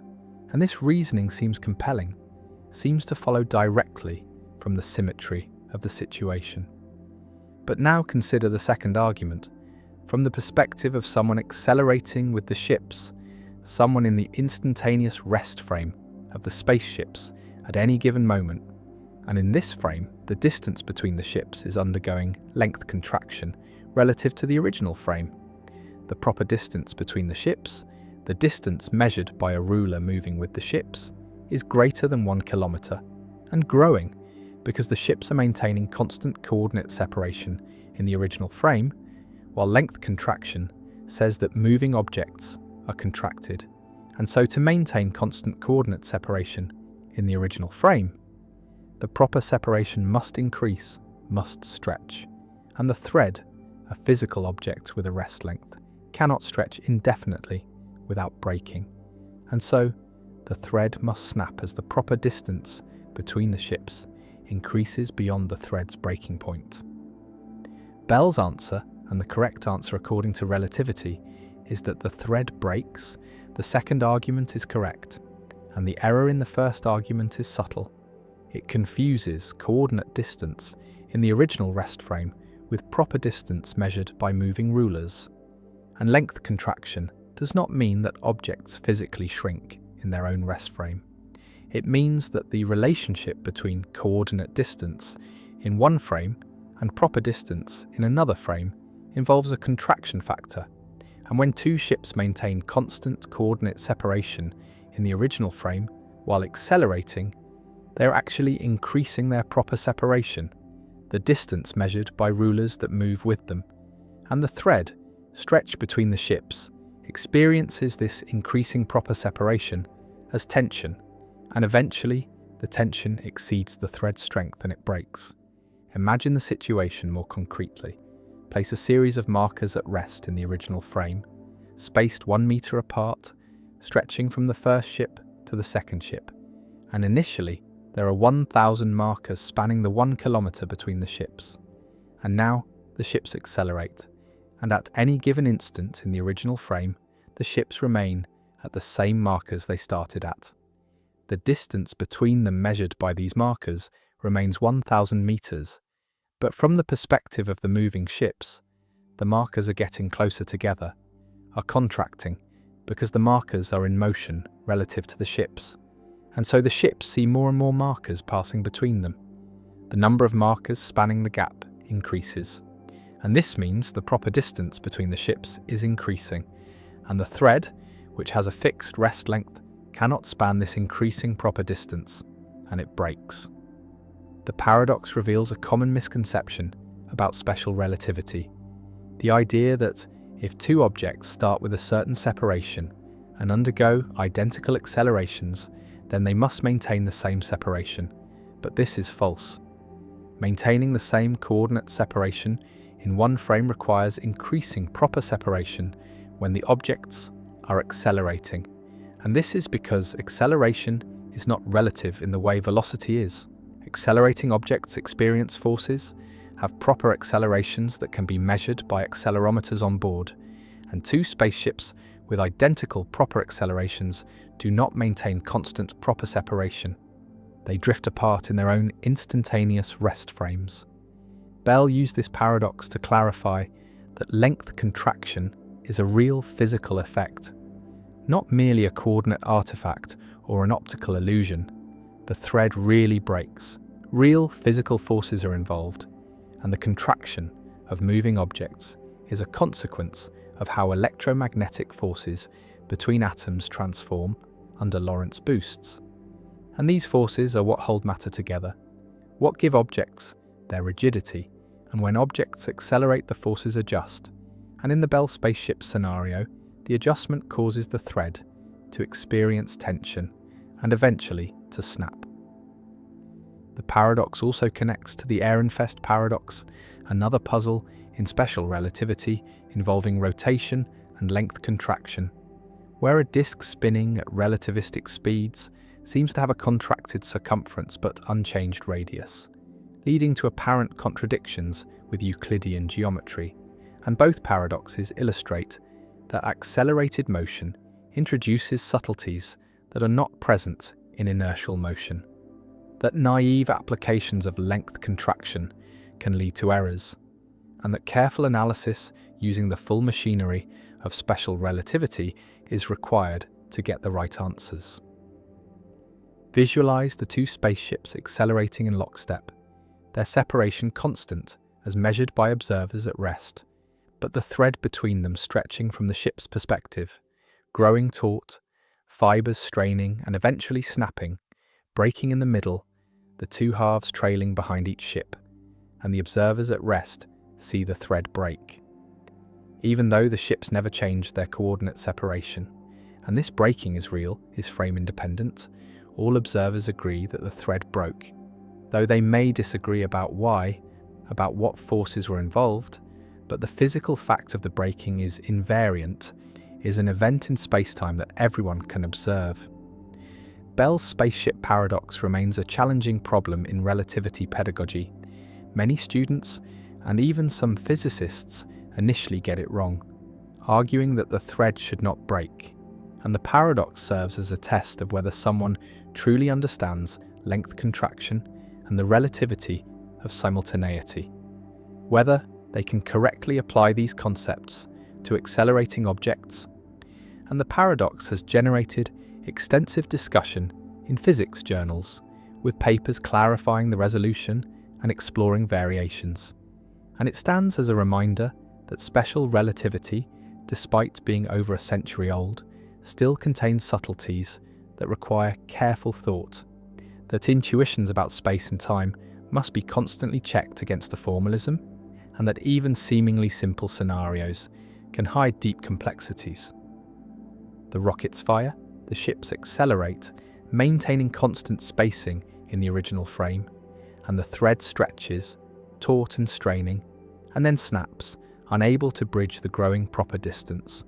And Bell's paradox resolves, the thread breaks, relativity vindicated, and the lesson learned, that acceleration changes things, that maintaining coordinate separation requires increasing proper separation, that length contraction is real and physical, and that relativity continues to surprise, continues to challenge intuition, continues to reward careful analysis with deeper understanding of how space and time and motion interweave to create the strange but consistent fabric of relativistic physics.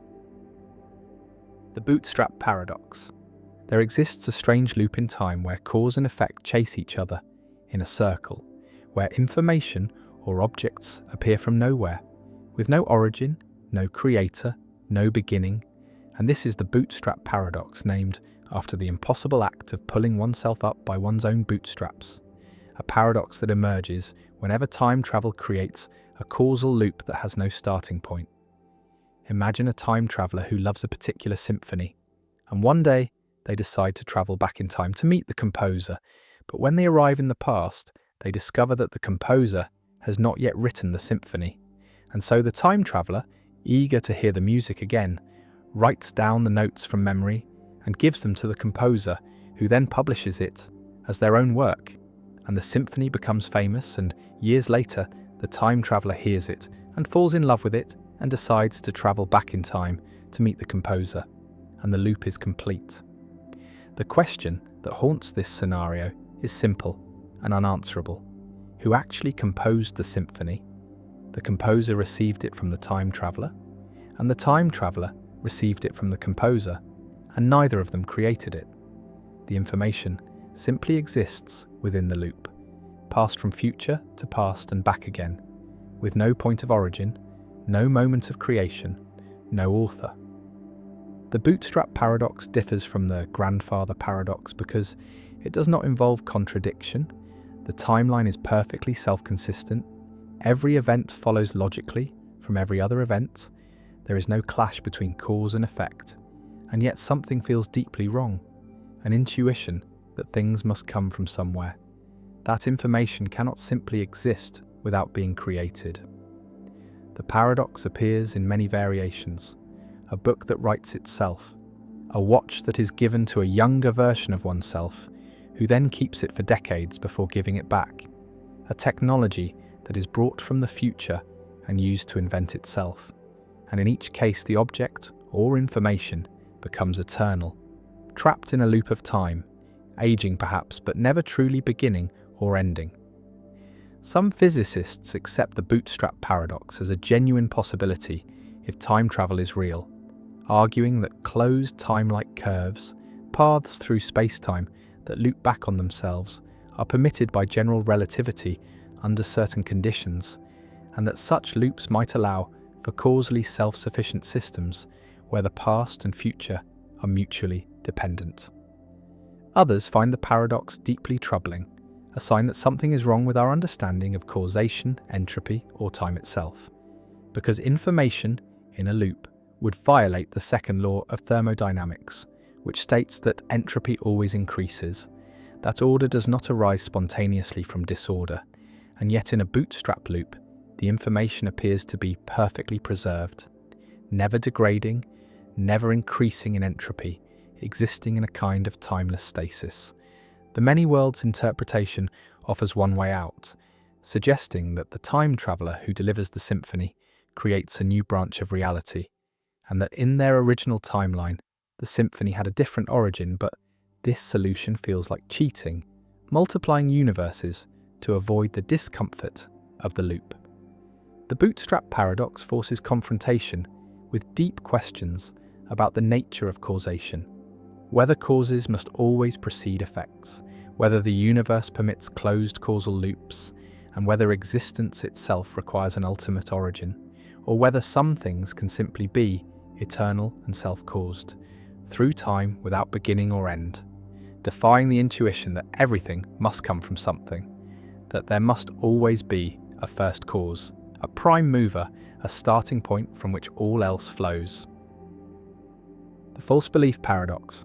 Young children, typically before the age of 4 or 5, exhibit a curious cognitive limitation.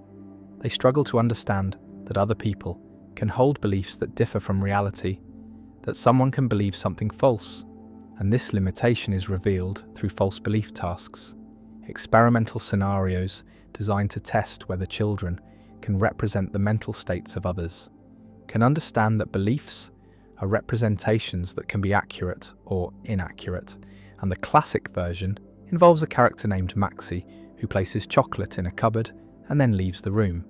And while Maxie is gone, his mother moves the chocolate to a drawer. And when Maxie returns, children are asked where Maxie will look for the chocolate. And young children, those who have not yet developed what psychologists call theory of mind, say that Maxie will look in the drawer where the chocolate actually is, failing to recognize that Maxie's belief, formed when the chocolate was in the cupboard, has not been updated, that Maxie still believes the chocolate is in the cupboard even though this belief is now false. This failure to attribute false beliefs to others might seem like a simple developmental limitation, a matter of cognitive immaturity that children outgrow, but it raises deep philosophical questions about the nature of belief, the development of self-consciousness, the relationship between mind and world, and whether the ability to represent false beliefs is necessary for full-fledged thought and agency. And some philosophers have argued that the false belief paradox reveals something fundamental about the structure of cognition, that understanding false belief requires a kind of meta-representational ability, the capacity to represent representations, to think about thoughts, to hold in mind simultaneously what is the case and what someone believes to be the case, and this capacity emerges relatively late in development and may be unique to humans or shared only with a few other cognitively sophisticated species. The paradox takes its name from the tension between two facts. On the one hand, beliefs are defined by their representational content, by what they are about, and this content can be accurate or inaccurate, true or false. And so the possibility of false belief seems built into the very concept of belief, seems to be part of what makes beliefs different from mere sensations or reflexes. And on the other hand, young children seem unable to grasp this possibility, seem to treat beliefs as transparent to reality, as if what someone believes must be what is actually the case, and this suggests that the full concept of belief, the concept that includes the possibility of misrepresentation, is not innate but develops over time, requiring both cognitive maturation and social experience.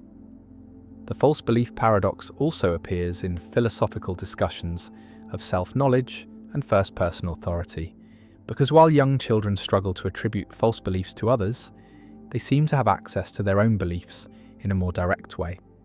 They can report what they believe without needing to infer it from evidence, and this asymmetry between first-person and third-person belief attribution raises questions about whether beliefs are fundamentally different when considered from the inside versus the outside. Whether self-knowledge is a special kind of knowledge with its own logic and epistemology, and whether the difficulty of understanding false belief in others reflects a deeper puzzle about how minds can be both transparent to themselves and opaque to others. Some philosophers have connected the false belief paradox to issues of rationality and akrasia, the puzzle of how someone can act against their own better judgment, can believe that an action is wrong or foolish, and yet perform it anyway, because understanding akrasia seems to require the ability to represent conflicting mental states, to hold in mind both what one judges to be best and what one is inclined to do, and this ability may depend on the same meta-representational capacity that underlies the understanding of false belief, the capacity to separate belief from reality, to recognize that mental states are states that can be at odds with each other or with the world. The false belief paradox also has implications for moral responsibility and the development of moral understanding, because attributing blame or praise to someone requires understanding their beliefs and intentions, requires recognizing that they acted based on what they believed rather than what was actually the case. And young children who cannot represent false beliefs also struggle with certain moral judgments.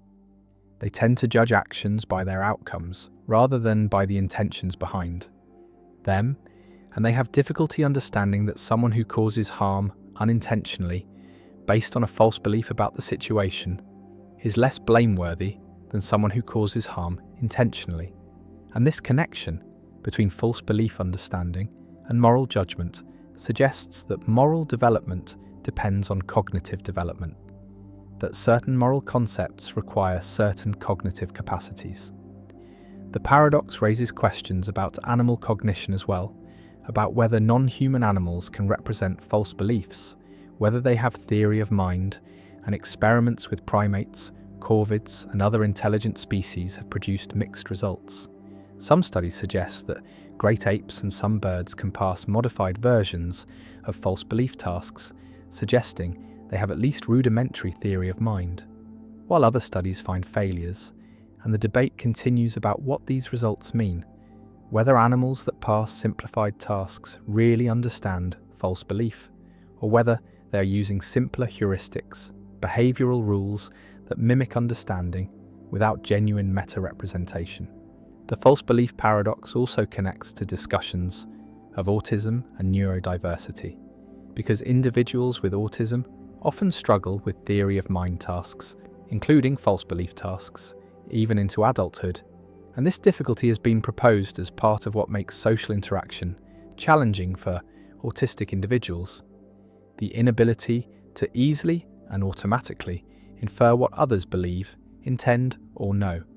And this has led to both therapeutic interventions designed to teach theory of mind skills and critiques of the emphasis on theory of mind, with some arguing that the focus on false belief tasks pathologizes a different cognitive style rather than a deficit, that autistic individuals may process social information differently rather than poorly, and that neurotypical people also struggle to understand autistic minds, suggesting that theory of mind failures are bidirectional, not one-sided. The paradox persists as a puzzle about the nature of mind and the development of mental concepts, about how humans come to understand that minds are representational, that beliefs can be false, that people act based on what they think rather than what is, and the failure of young children to grasp false belief reveals something profound about cognition, that the ability to represent misrepresentation is not simple or automatic, but requires a developmental achievement, a cognitive leap that transforms how we understand ourselves and others.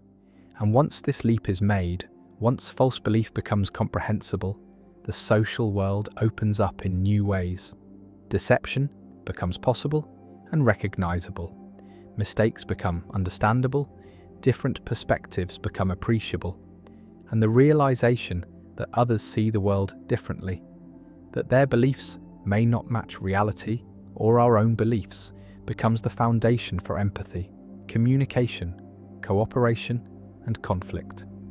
The chocolate sits in the drawer, Maxie believes it is in the cupboard, and the child must hold these two facts in mind simultaneously, must represent reality and represent Maxie's representation of reality, and for the young child this is impossible.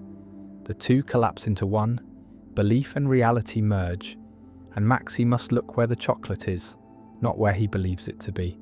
And the child's answer reveals a mind that has not yet learned to separate map from territory, representation from represented, belief from truth. And the false belief paradox marks the boundary between a simpler cognitive world where beliefs are transparent and a more complex one where beliefs are understood as representations that can misrepresent, where minds are recognized as fallible, limited, perspectival, and where the gap between how things seem and how things are becomes a permanent feature of the social and epistemic landscape. And we who have crossed this boundary, who can easily attribute false beliefs to others, can only dimly remember what it was like before, what it was like when belief and reality were not distinguished, when other minds were opaque in a different way, not because we understood them as different, but because we did not yet understand them as minds at all. The Chinese room argument, why understanding takes more than following rules. A philosopher sits alone in a room, and through a slot in the door come pieces of paper with Chinese characters written on them, and the philosopher does not understand Chinese, cannot read the characters, has no idea what they mean, but the philosopher has a rule book, an enormous book of instructions written in English that specifies for every possible input what output to produce, and the rules are purely syntactic. Say things like, if you receive these characters, then copy these other characters onto paper and send them out. And the philosopher follows the rules mechanically, receives Chinese input, looks up the appropriate response in the rule book, writes the Chinese characters, and sends the paper out through the slot. And to outside observers who understand Chinese, the responses are perfect, are indistinguishable from responses a native Chinese speaker would give. The system appears to understand Chinese, appears to be conversing intelligently, and yet the philosopher inside understands nothing, is merely manipulating symbols according to formal rules. And this is John Searle's Chinese room argument, proposed in 1980 as a challenge to strong AI, to the claim that running the right program is sufficient for understanding, is sufficient for genuine cognition, and the argument aims to show that syntax is not sufficient for semantics, that symbol manipulation is not sufficient for meaning, that computers running programs are like the philosopher in the room, manipulating symbols without understanding what they mean. Imagine the situation from the philosopher's perspective, sitting with the rule book, receiving incomprehensible squiggles, looking up responses, writing more incomprehensible squiggles, and sending them out. And at no point does understanding occur, at no point do the symbols acquire meaning. The philosopher remains ignorant of Chinese throughout the process, despite producing perfect Chinese responses. And Searle's point is that if the philosopher does not understand Chinese, then neither does any computer system that works the same way, that processes inputs according to formal rules to produce outputs. And since all computer programs work by manipulating symbols according to formal rules, no computer program can produce genuine understanding, can produce semantics, no matter how sophisticated the program, how large the rulebook, how perfect the response is.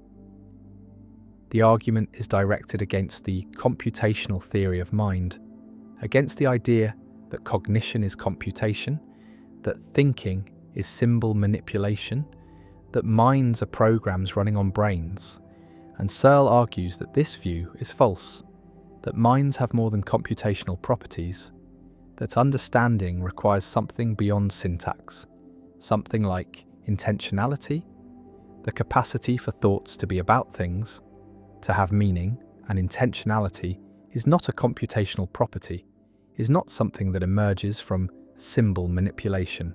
And so computers, which are purely computational systems, cannot have genuine understanding, cannot have genuine intelligence, no matter how complex their programs. Visualize the difference between a human understanding Chinese and the system of the room.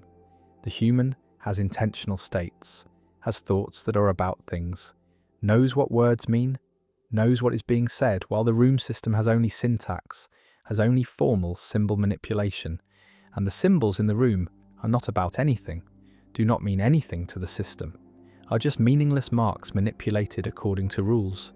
And Searle argues that this difference is fundamental, that no amount of syntactic processing can produce genuine semantics, cannot bridge the gap between meaningless symbols and meaningful thoughts.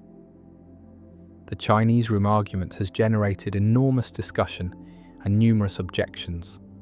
The system's reply argues that while the philosopher does not understand Chinese, the system as a whole, the philosopher plus the rulebook plus the room, does understand Chinese, and understanding is a property of the system, not of the components. And Searle responds that this misses the point, that even considering the entire system, there is nothing that understands Chinese. The system is still just manipulating symbols and internalizing the rulebook. Imagining the philosopher memorizes all the rules does not help. The philosopher still does not understand Chinese, still is just following rules.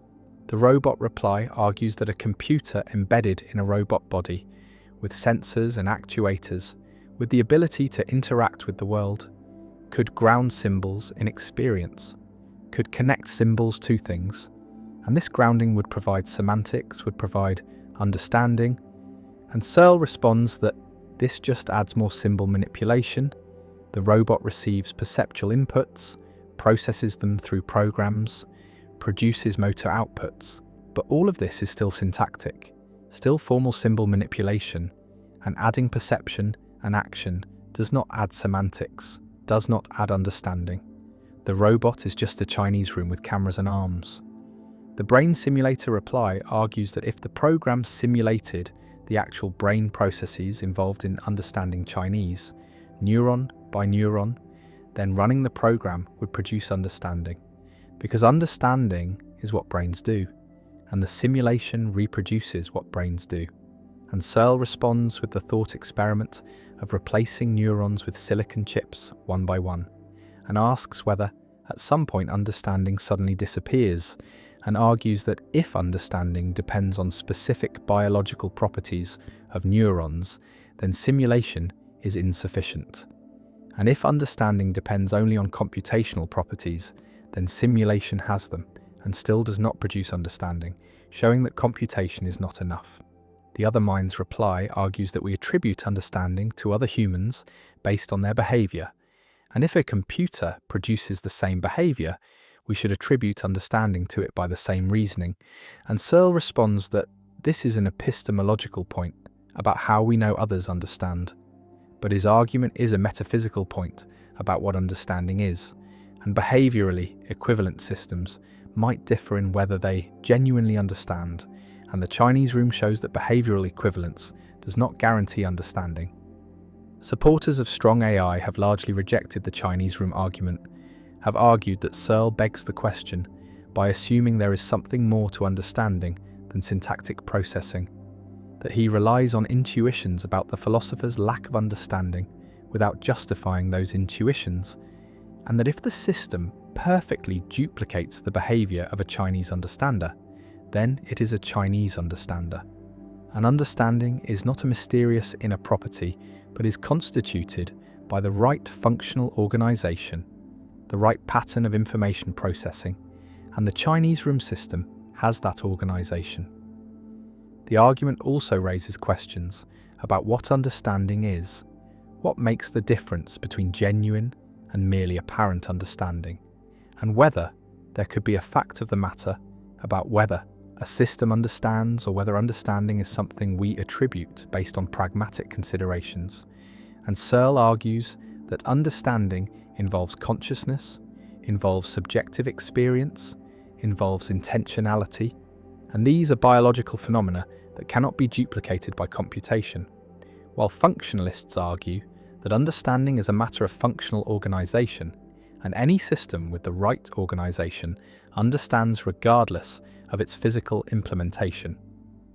The philosopher sits in the room, manipulating Chinese characters, following rules, producing perfect responses, and understanding nothing, and the question remains whether this thought experiment refutes strong AI, whether it shows that computation is insufficient for understanding, or whether it merely trades on intuitions about the thought experiment that should not be trusted. And the Chinese room argument persists as one of the most influential arguments in philosophy of mind and AI, an argument that has shaped debates about consciousness, intentionality, and the nature of minds, an argument that continues to challenge the computational theory of mind. And the room remains. The philosopher remains, following rules, producing symbols, understanding nothing, and Searle's challenge endures. demanding explanation of how syntax could ever produce semantics, how symbol manipulation could ever produce meaning, and the argument stands as a permanent thorn in the side of strong AI, a thought experiment that forces advocates of computational theories to explain what their theories cannot easily explain, how understanding emerges from computation, how minds can be programs, and whether machines can think. The diamond water paradox: why necessities are cheap and luxuries expensive. An economist observes that water is essential for life, is necessary for survival, is the most useful substance, and yet water is cheap, is almost free, costs nearly nothing in most places, while diamonds are useless for survival, are decorative luxuries, serve no biological function, and yet diamonds are expensive, cost fortunes, are among the most valuable commodities. And this seems paradoxical, seems to contradict the principle that value should reflect usefulness, that prices should correspond to importance. And this is the diamond water paradox, first discussed by Adam Smith, a puzzle about why necessities are cheap and luxuries expensive, why things essential for life have low prices while things irrelevant to survival have high prices. And the paradox challenged early economic thinking, challenged the labour theory of value, which said that prices reflect the amount of labour required to produce goods. And the paradox remained unresolved until marginal utility theory was developed, until economists realised that value depends not on total utility, but on marginal utility, not on the usefulness of the entire quantity available, but on the usefulness of one additional unit. And water has high total utility. Life depends on it, but low marginal utility because we have abundant water, and one more gallon provides little additional benefit, while diamonds have low total utility but high marginal utility because diamonds are scarce, and one more diamond provides significant additional satisfaction to those who value them. And this insight resolved the paradox, showed that prices reflect scarcity and marginal benefit rather than total importance. And the diamond water paradox became a teaching example, became the canonical illustration of the difference between total and marginal value. Imagine your situation regarding water. You have access to abundant water, can drink whenever you want, can shower, can water plants, and the first glass of water each day is enormously valuable, prevents dehydration, sustains life. But by the time you've consumed several gallons, the marginal value of additional water is nearly zero. Additional water provides almost no benefit, and since price reflects the value of the marginal unit, the value of one more gallon, and since that marginal value is nearly zero, price is nearly zero, is very low, and this explains why water is cheap despite being essential. Because the marginal unit is not very valuable, because we have so much water that additional water is worth little. And now consider diamonds. You probably have no diamonds or very few, and the first diamond you acquire has significant value, provides aesthetic pleasure, provides status, and since diamonds are scarce, since you have few or none, the marginal value of an additional diamond is high. And since price reflects marginal value, price is high. And this explains why diamonds are expensive despite being non-essential. Because the marginal unit is very valuable.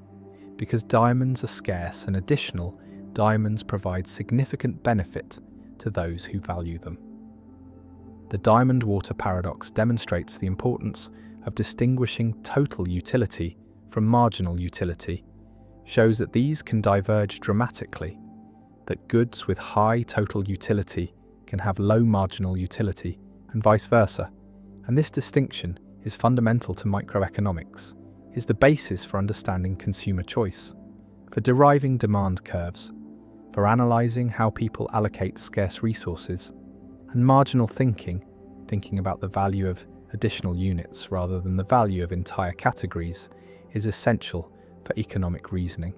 And the paradox illustrates why marginal thinking matters, why it produces different conclusions than total thinking, and resolving the paradox required economists to shift from thinking about total value to thinking about marginal value, to recognize that prices are determined at the margin, by the last unit exchanged, not by the average or total units. Visualize the marginal utility curves for water and diamonds.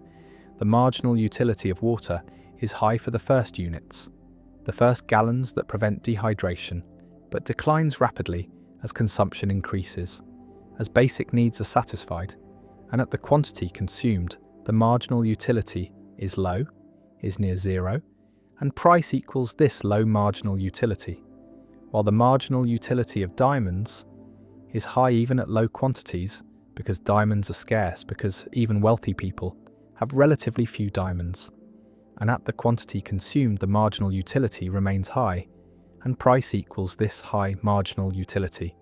And this graphical representation makes the resolution clear, makes it visible that prices reflect marginal, not total utility, and the paradox dissolves once the distinction is understood. One implication of the diamond water paradox is about consumer surplus, the difference between what consumers would be willing to pay for all units and what they actually pay.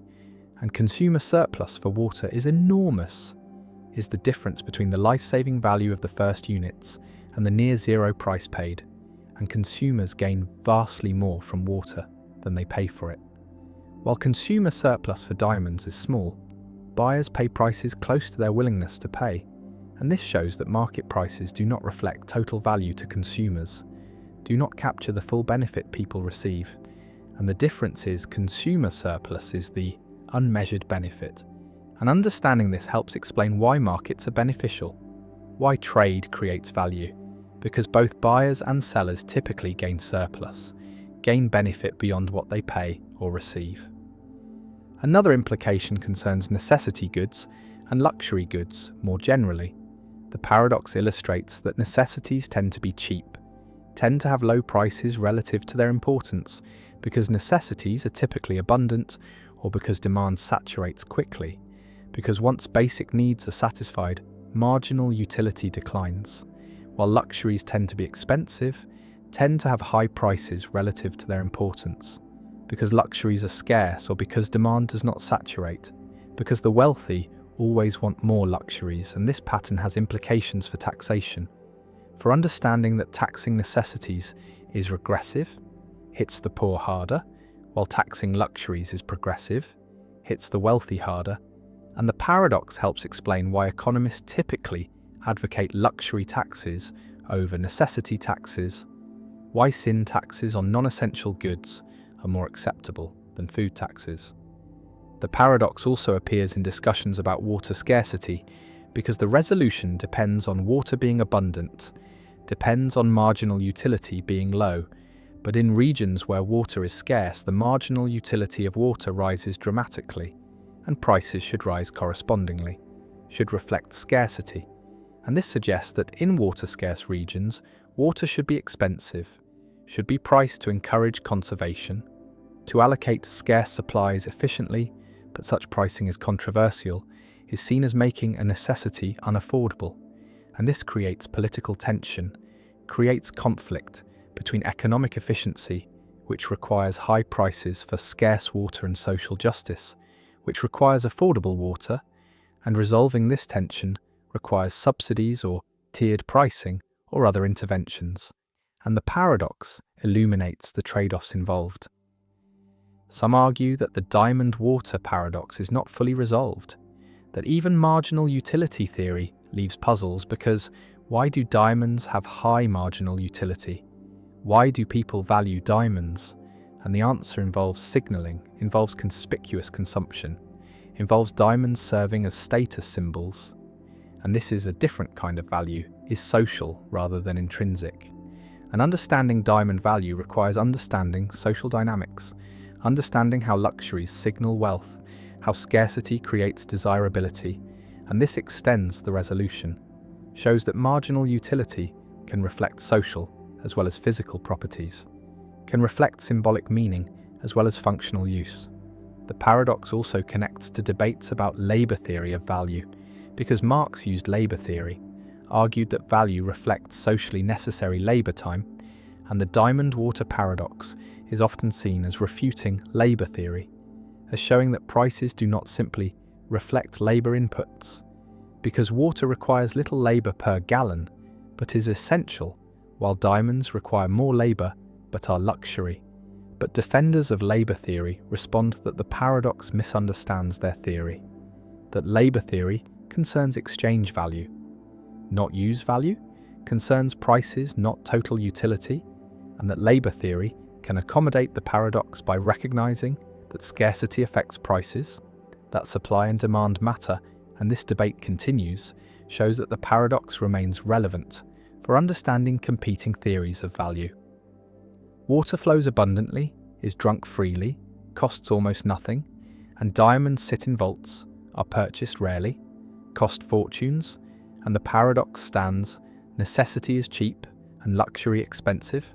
Total utility diverges from price, and the resolution comes through marginal thinking, through recognizing that prices reflect the value of additional units, not the value of all units, through understanding that scarcity matters, that abundance reduces marginal value, and the diamond-water paradox endures as one of the classic examples in economics, as the teaching tool for introducing marginal utility, as the illustration of why economic thinking requires focusing on the margin, on incremental changes, on additional units, and the paradox remains resolved but instructive, showing that value is context-dependent, is determined by scarcity and marginal benefit, and prices reflect the margin, not the total, and understanding this is fundamental to economic reasoning.